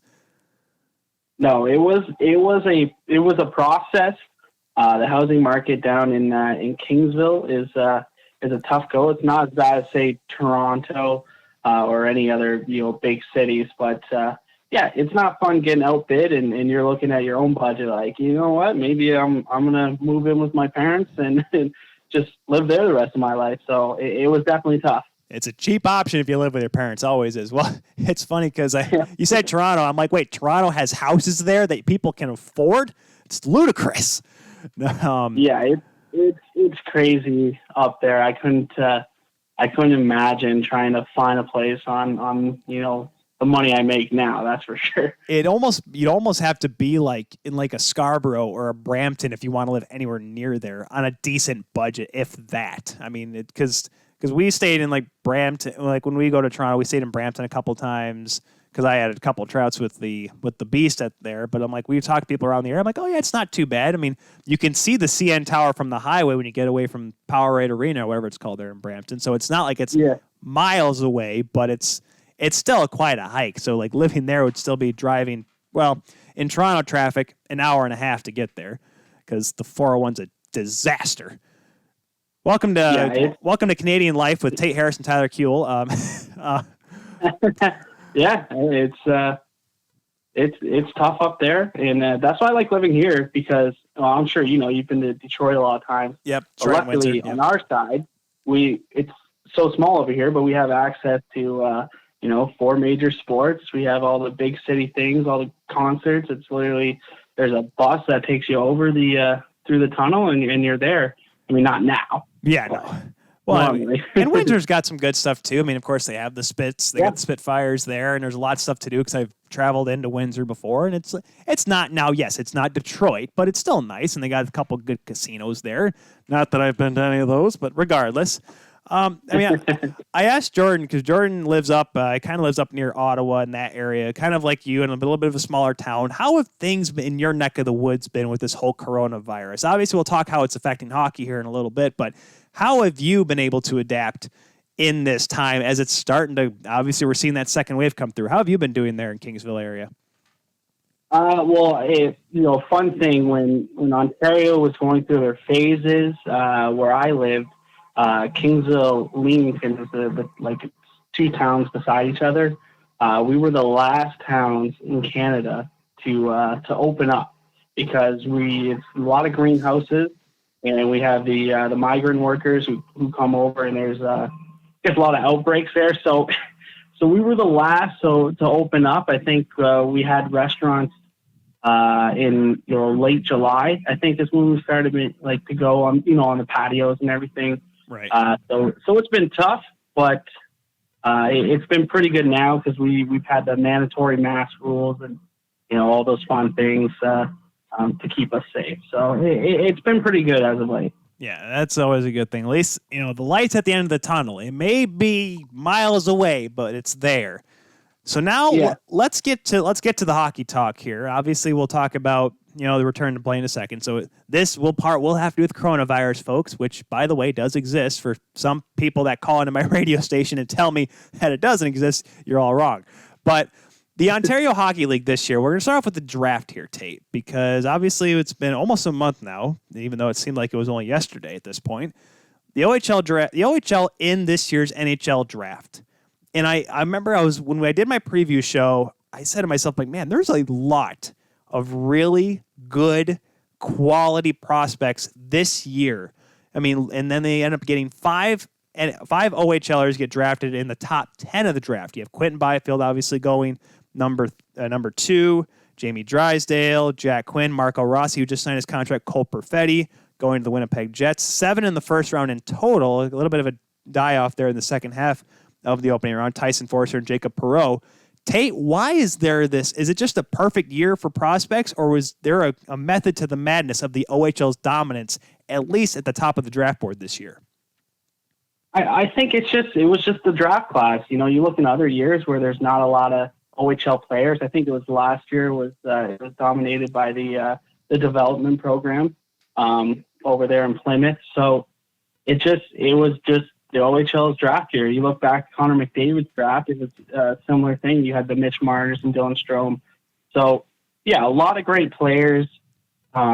Marco Rossi is one of those guys that, like we had Scott Wheeler on, and Will Scouch has talked in the past about two, online scouts who said that guy could have went, third overall, maybe even pushed for first overall. They just weren't ready to publicly say that. So, it's crazy to see someone like that go at 9 and have Jack Quinn is kind of he's a mystery. He's a debate online for the OHL community. So it's surprising to see Buffalo take him before Rossi and Perfetti. But yeah, they're all great players. They all have their upside, and Byfield obviously having the highest ceiling and making sure that's why he went number 2. And it's funny because I was I don't know what it was, but I just thought, man, if LA went with Tim Stützle, which was my pick, I thought Stützle was going to go number 2, and then Byfield would have fallen to Ottawa. I just was looking at that. I'm like, that's like a perfect fit for a guy like Quentin Byfield. It's still, Sudbury and Ottawa, I know, are not neighbors by any stretch, but you're still in the same province, your home province, and a guy that could be a marketable figure. Tim Stützle is too. I'm not going to say that he's not a great player. He may turn out to maybe be the next Leon Draisaitl, the next great German star coming out of that program over there in the DEL. But what made Byfield, I know we talked about this with you, what made Byfield this can't miss prospect? It looks like size, it looks like skill, it looks like speed, it looks like the whole shebang. That's why Byfield went number 2 in this year's draft. Yeah, you said it. Size and skill. This is a 6'4" guy who skates so well. He's terrific. He's still a little softer. People got to remember that he's almost a full year younger than Alexis Lafreniere. So when it comes to, I guess, using his body properly and figuring things out, he still has room to develop. And that's why I know you said Ottawa might have been the perfect situation for him. I see LA as a great spot because he's not coming in having to be the guy. Where in Ottawa, they would have said the typical, he'll be our third line center to start, but he's your first line center. He's your best center right away. Where in LA, you have Jeff Carter still and Anze Kopitar. So it's a little, it's different because he's going to be playing behind those guys.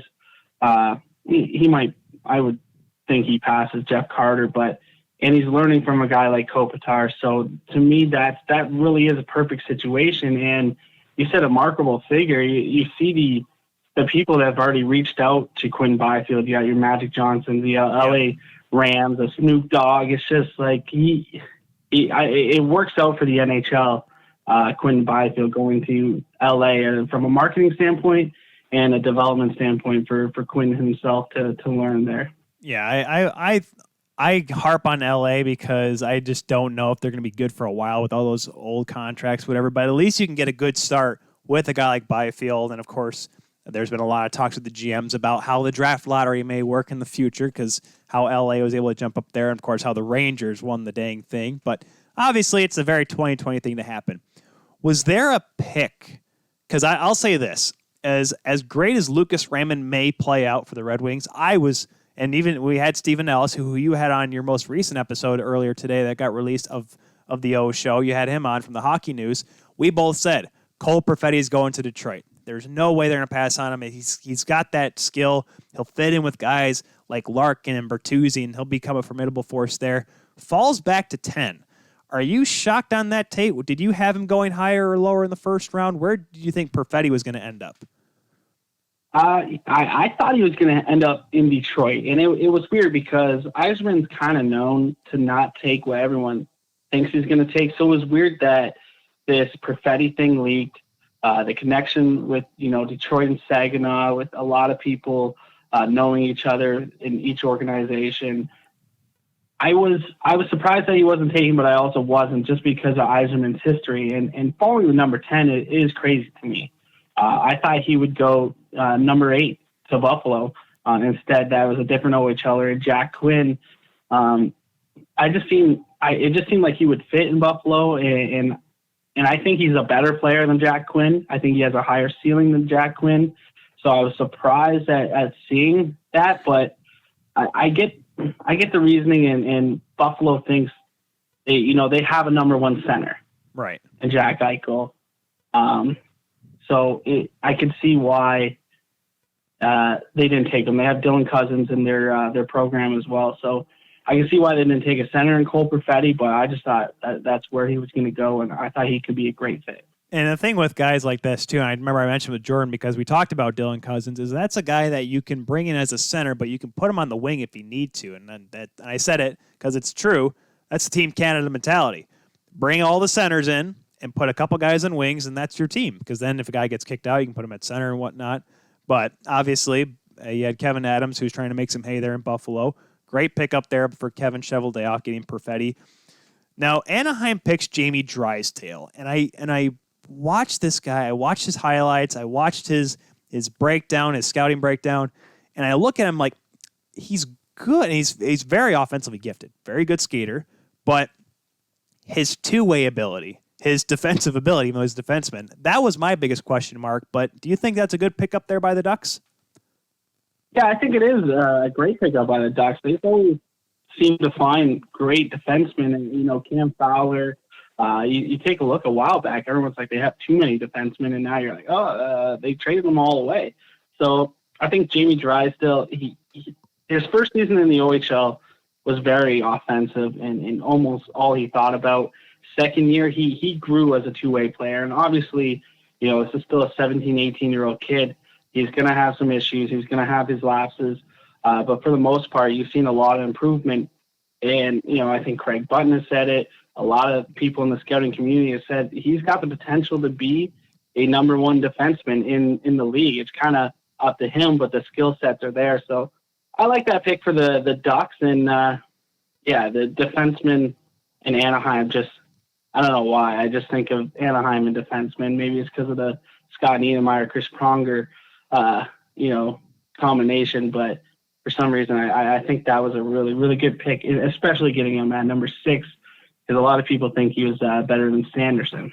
Well, there was a lot of people that were whispering that he may go to Detroit. And I remember I said this. I'm like, I know Stevie. Then now I'm like, all right, Steve, if there's ever a time for you to go off the board, it's if people are telling you to pick Drysdale. Because I like to think the Red Wings have a few good prospects within Grand Rapids. We have a couple good defensemen. Philip Bronick is still a very young defenseman. So I don't need and they just got Mo Sider, so I don't need to build right-handed defensemen right now. So that's why I'm like, if you get him, okay. But like I said, Stevie Y apparently is never going to listen to anyone or listen. It's almost like he hears like, all right, Detroit's going to pick this guy and this guy or this guy. And Steve's like, well, can't pick those guys, boys. We're going to have to pick someone else now. So they get Lucas Raymond, who is a very talented hockey player. I'll give him that.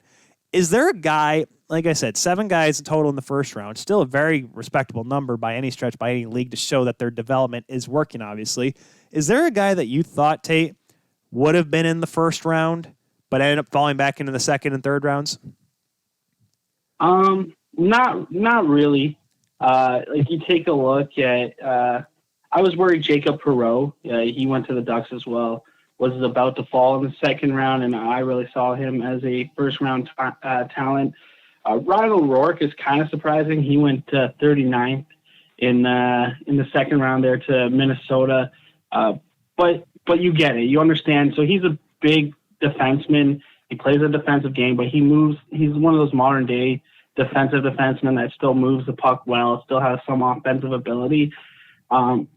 But again, there's a lot of work. He still has to work on his skating and stuff like that. So I see why they fall. So I can't really say I'm surprised that he fell. But yeah, Jacob Perreault was kind of the guy as the round went on that I started getting worried about, because he was a first rounder for sure to me. And that's just weird, because each team has their own MO of what they want to do. I mean, some will pick, hey, this is the next best guy. Or then there's, Columbus, who gets a guy that no one knows who he is. Like it did. Igor Shinnikov. I still remember that. Brian Burke, I think he's a winger.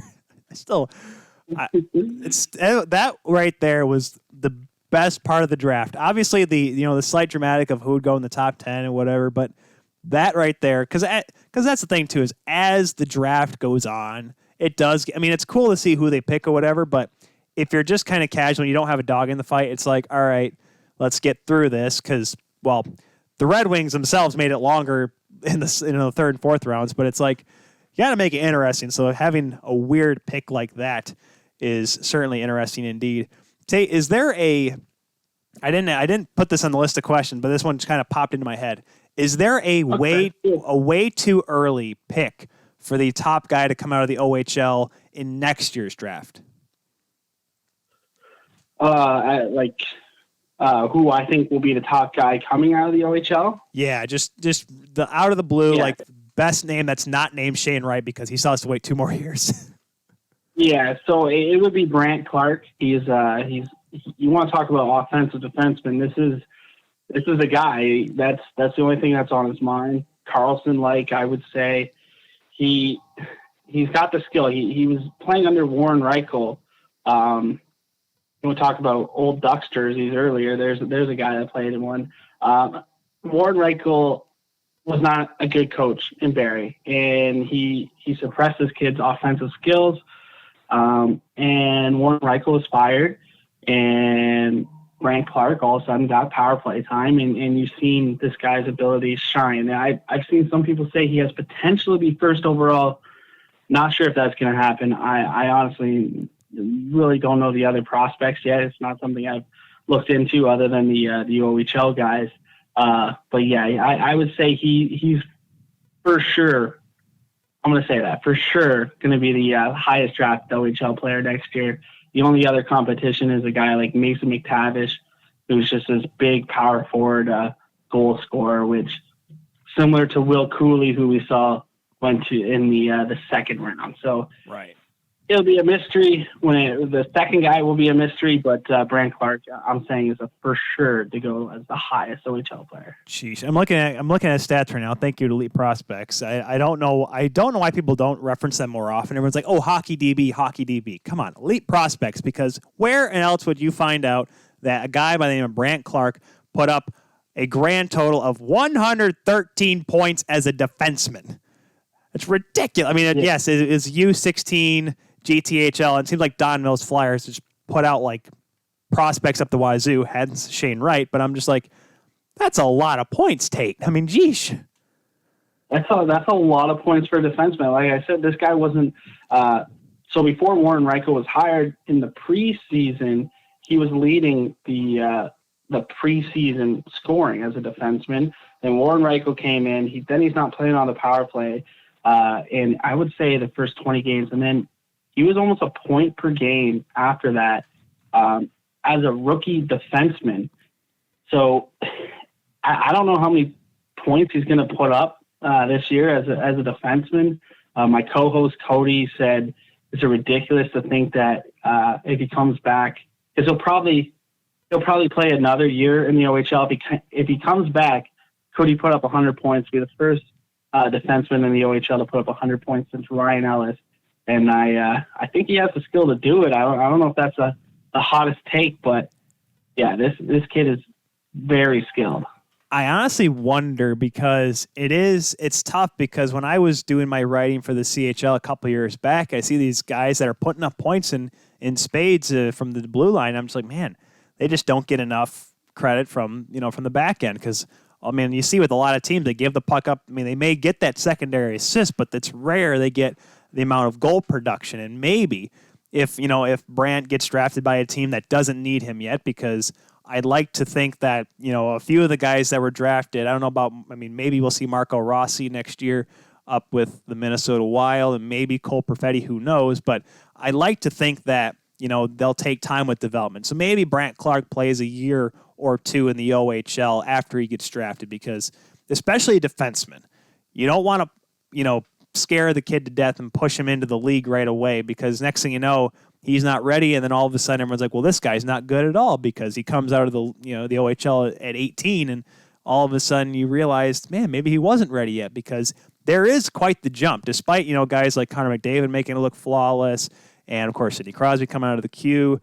There's only a select few guys that can come out at 18 and be producing right away. And especially it's harder as a defenseman. There's only been a select few guys that I can think of that were drafted in the top 10 that went right into the NHL and made an impact. I don't think Aaron Ekblad made that same kind of an impact when he was drafted first overall. I could be wrong, though, on that. Maybe that's just me in the minority. Yeah, I would disagree with you on that one, but Well, yeah, I think it's tough. Even Rasmus Dahlin, he actually had a pretty good rookie season, and then you see him in his sophomore year, and he struggled. But yeah, look at Jack Hughes. He obviously struggled to make that jump, and he was the first overall pick last year. He's the perfect, Brant Clark is the perfect guy to give him that extra year because like I said, he's so offensive that he can take a year and think about playing more defensively. I was telling Cody again on our podcast, I don't think your draft year is the year that you do that. You try to, learn defensively or show your defensive game because you want to show scouts your main skill. This is what I'm great at.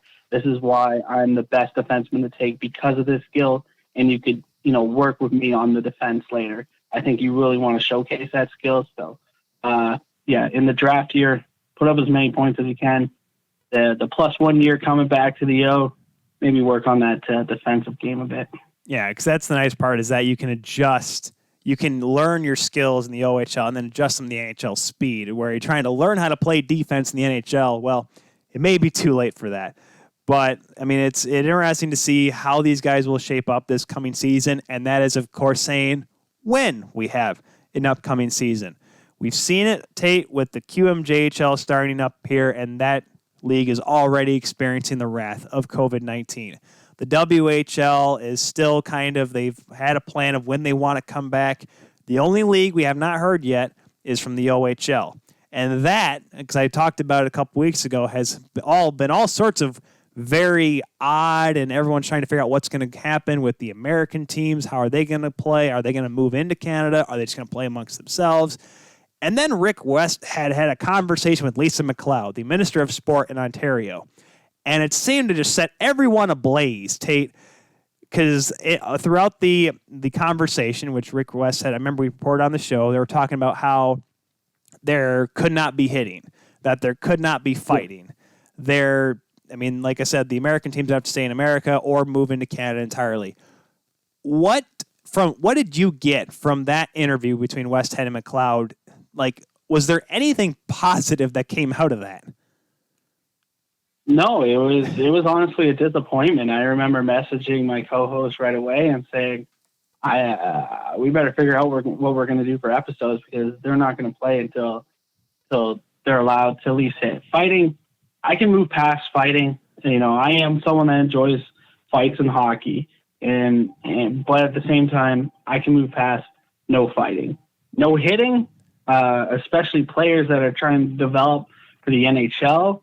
And you have scouts whose jobs are on the line to pick these players, the right players for their teams. You got to have hitting. You can't have a league like the OHL have no hitting. It was just disappointing. And to me, the OHL did actually release dates. They said that they're aiming for December 1st. Camps were supposed to start mid-November. And they had, playoff dates.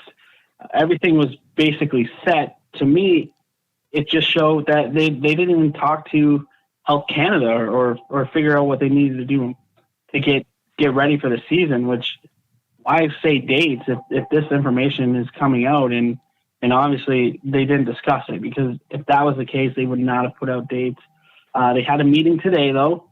So that, I don't know if that's positive or not, but it's looking like, mid-January, training camps are going to start. Rick Westhead tweeted that yesterday. And then the 28th was also rumored for a start date. So it's all kind of up in the air. No official postponement yet by the OHL, but I'm sure it's coming down the pipeline. Yeah, I just hope it happens soon because, I love watching junior hockey. I love following it. I like to see, the rising stars come up through because there's so many great talented players, not just in the OHL, the entire CHL in general.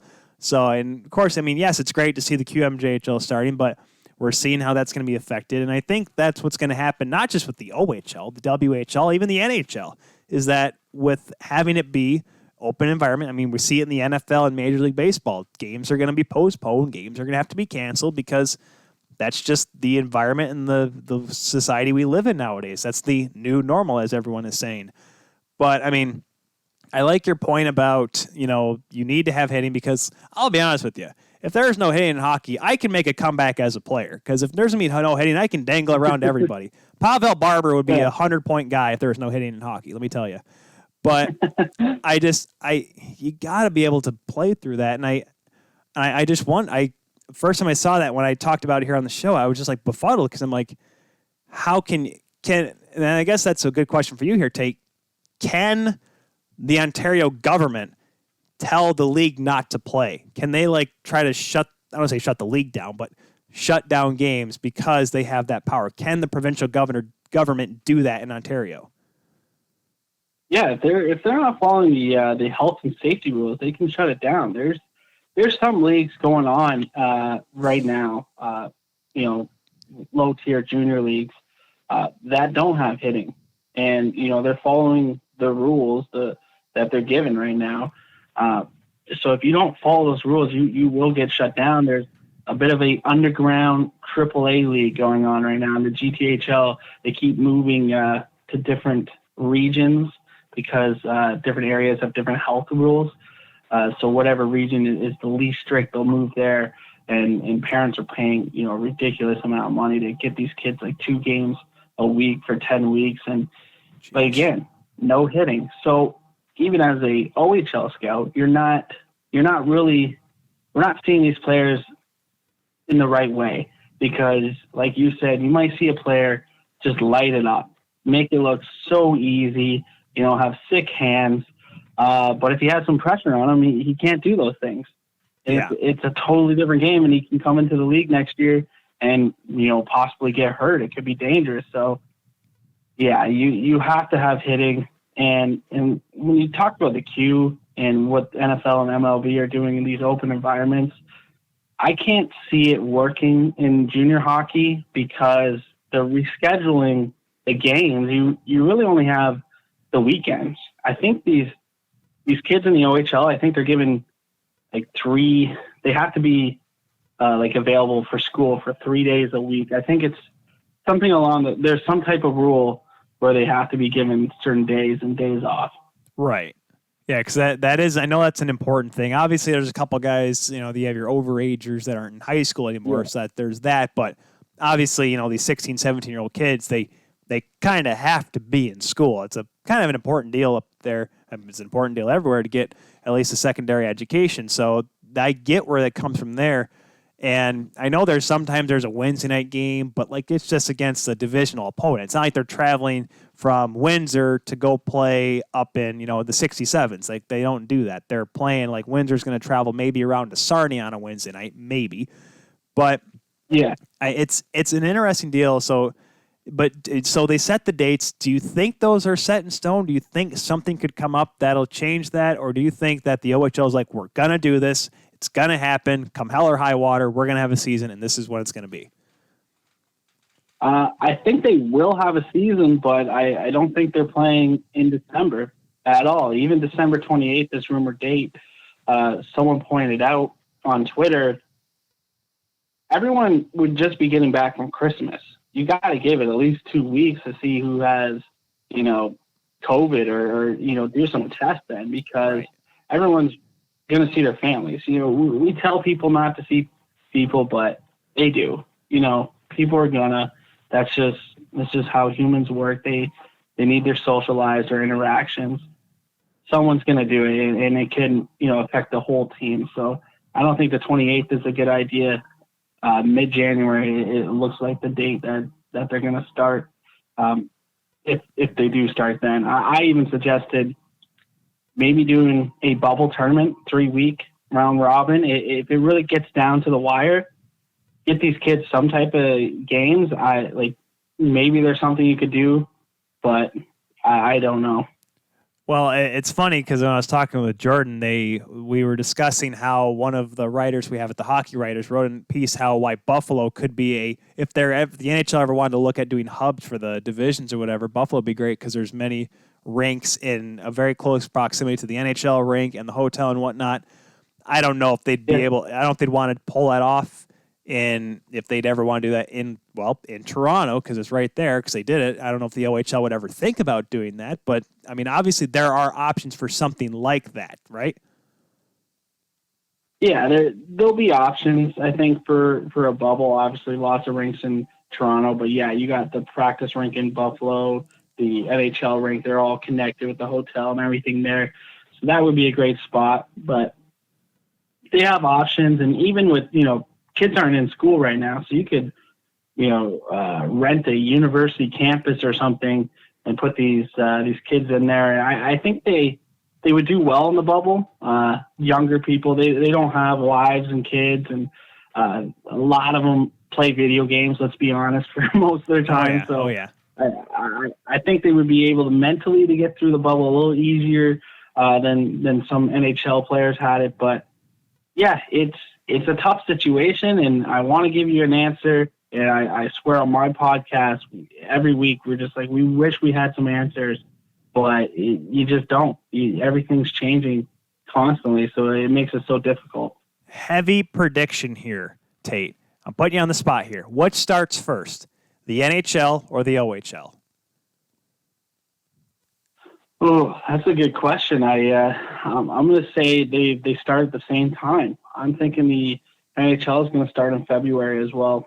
Yeah, that it's just, and that's when the owners came out and said there's no definitive time. We're shooting for January 1st, but it probably won't happen because right down here in the States, we have the Big Ten Hockey Conference supposed to start next month, Atlantic Hockey, and then WCHA. There's reports that they're going to start after Thanksgiving, and then there's the NCHC is going to start in a bubble in December, and then they're going to play the rest of their games at their home rinks, and it's just a whole kit and caboodle and a half because every conference is allowed to do their own thing. That's the one problem with the NCAA is that they didn't think this through all the way.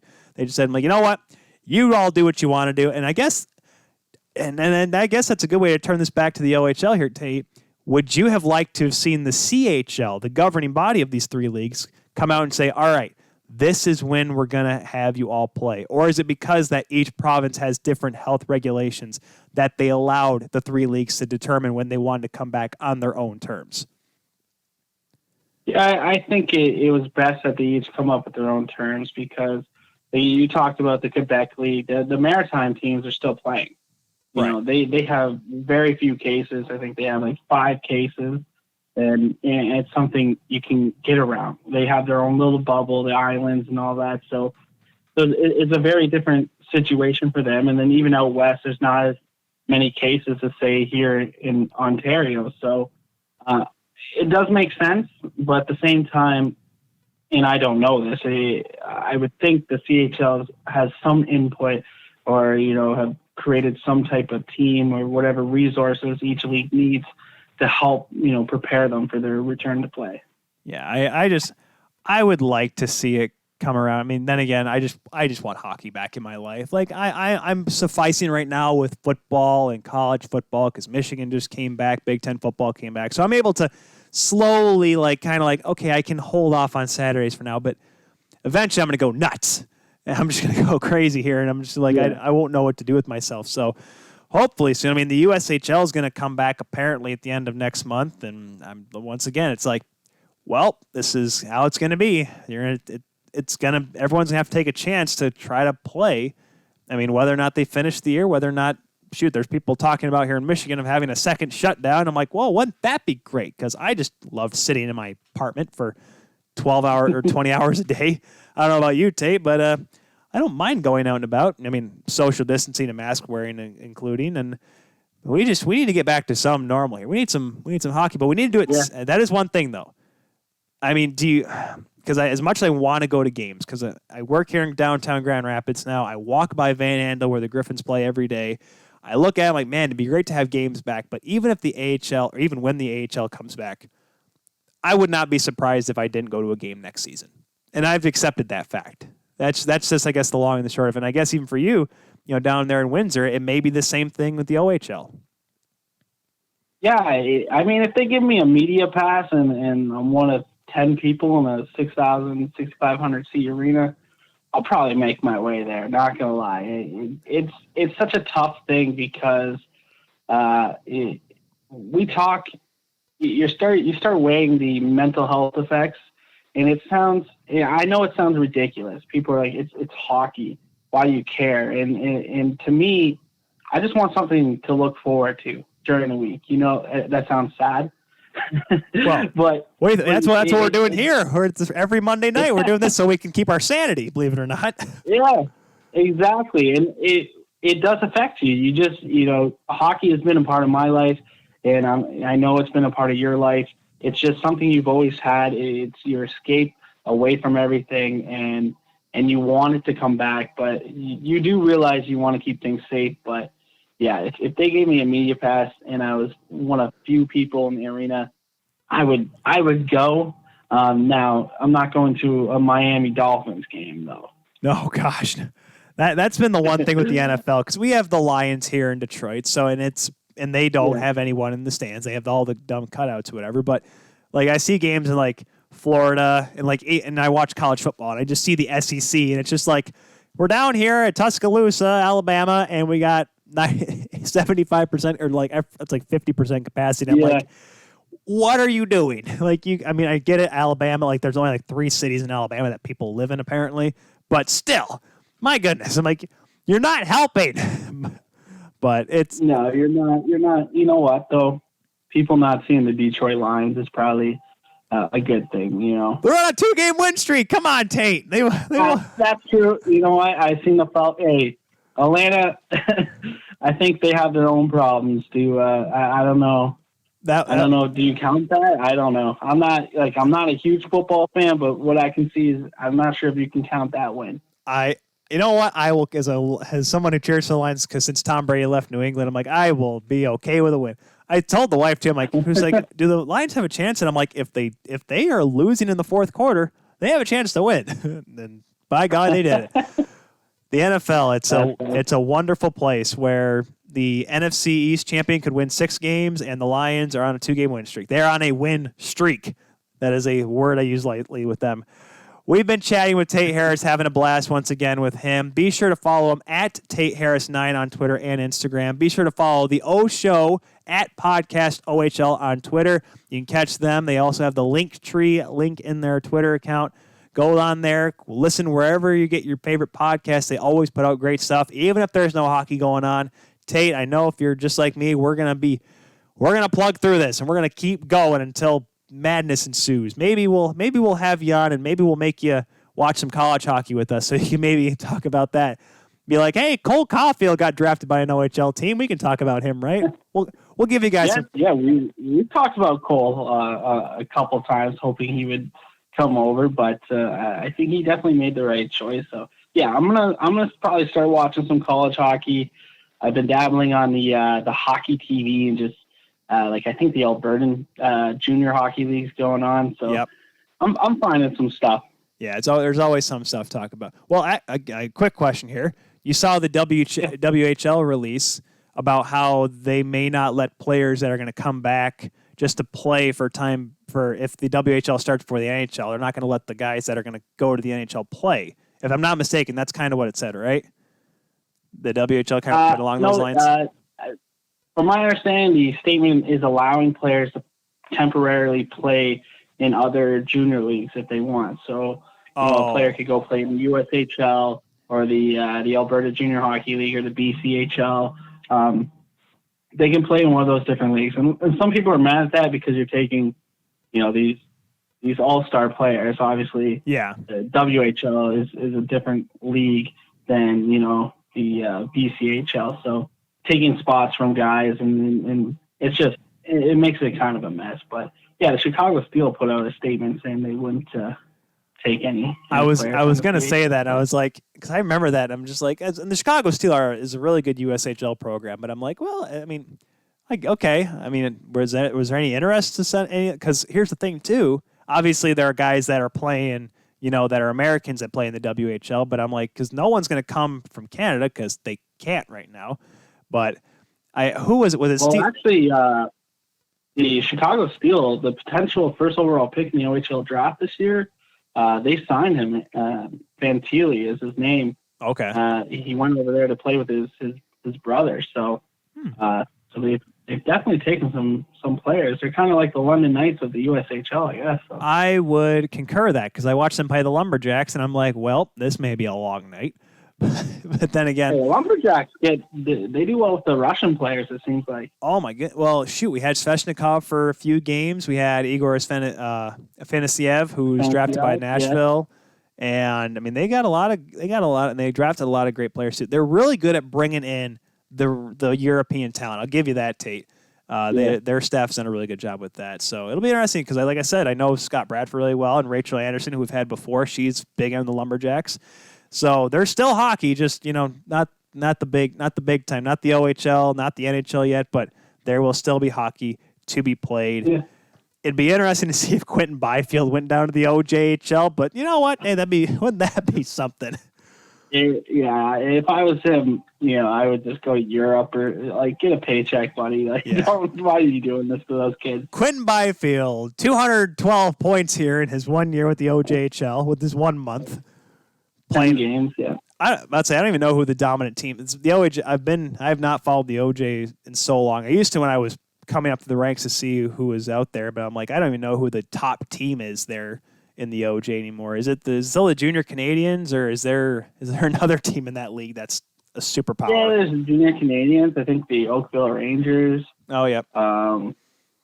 Yeah, I'm not too familiar with what the top team is. There's some actually Caledonia, I think, is they've been pulling in some good players. I think that's the league they're in. There's so many junior leagues over here, so it's crazy. I lived right there in Lucknow, and we had within an hour we had the Owen Sound Attack, Kitchener, and Sarnia was 2 hours away, but we had those. We had the two major junior leagues. We had I don't know if Kitchener had an OJ. There was like two OJ teams nearby. We had the Listowel Cyclones, which is, for all of you Letterkenny fans out there, that's the town it's based on, in the Gauge. And then we had, I think, like 4 junior C teams within a half hour of each other. So there was like 10 teams, and then where there was like us senior A team right here, like, hey, we exist too. No one cared about us. No one cared about senior A hockey where we're at. We've been talking with Tate Harris. Tate, thank you once again, man. We'll chat soon, hopefully about some OHL hockey. But if not, we'll just chat. We'll just have a blast. We'll just have a couple of conversations. We'll talk about people that we've met before. I don't know. We'll find time to kill. That's for sure. Yeah.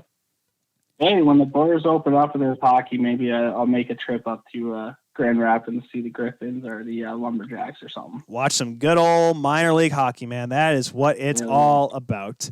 Tate, we will definitely talk to you again, man. Have a good rest of your evening, and we'll have a good one. Talk to you soon. Yeah, thanks again, Tyler. And once again, that was Tate Harris. Always a fun guy to chat with whenever we talk to him, and he always a great follow on Twitter as well. Be sure to follow him and Cody, the other co-host on the O Show.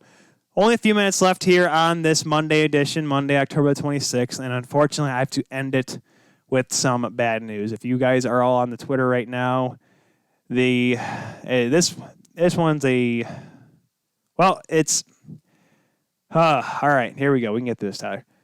So, for those that don't know, for all of you fans that are stateside based, the Edmonton Oilers, obviously been around for a long time, and we harp on them a little bit on this show, but they have had a guy that's been a part of that team for so long. He's been an equipment manager, been one of arguably the biggest Oilers fan in the history of Oilers fans, Joey Moss. He passes away earlier today. It was while we were in the conversation with Tate Harris, so I didn't want to interrupt that, but he did pass away. I didn't see his age on here. Pardon me. He was 57 that he passed away, and he was also a big Edmonton Eskimos fan for all of you CFL, your Canadian football fans out there. And that's a tough one. Because I like to look on and that's why people think I just stare at my laptop during interviews. I don't. I try to look for stuff to talk about. I look at my notes as well. And I was just scrolling through Twitter and I saw that. And getting to talk to, remember we talked with Jack Michaels on our first live episode. I talked to him off air a little bit. And we were talking about, because he moved to Edmonton. Never been there. I mean, he'd been there before, but he never lived there. And he talked about, we're talking about, like, what's the team like? Whatever. Like, oh, everyone's so great. And I remember we talked off air a little bit about Joey Moss, and he talked about how great of a person he was. And he wrote a great piece on there as well. And World Hockey Report, Cody Jansen just tweeted out Joey Moss absolutely belting out the Canadian national anthem during the 06 final. And it's one of my favorite videos because I get really hyped whenever that it was game 3 of the video. I saved the audio for it because it's so loud, because how loud Rexall Place was and the emotion going into that game, because it was their first of all, that was their first playoff run. And I believe it was 2003 was their last one. 2003 or 2002. It was their first time in the finals since they won it in 1990.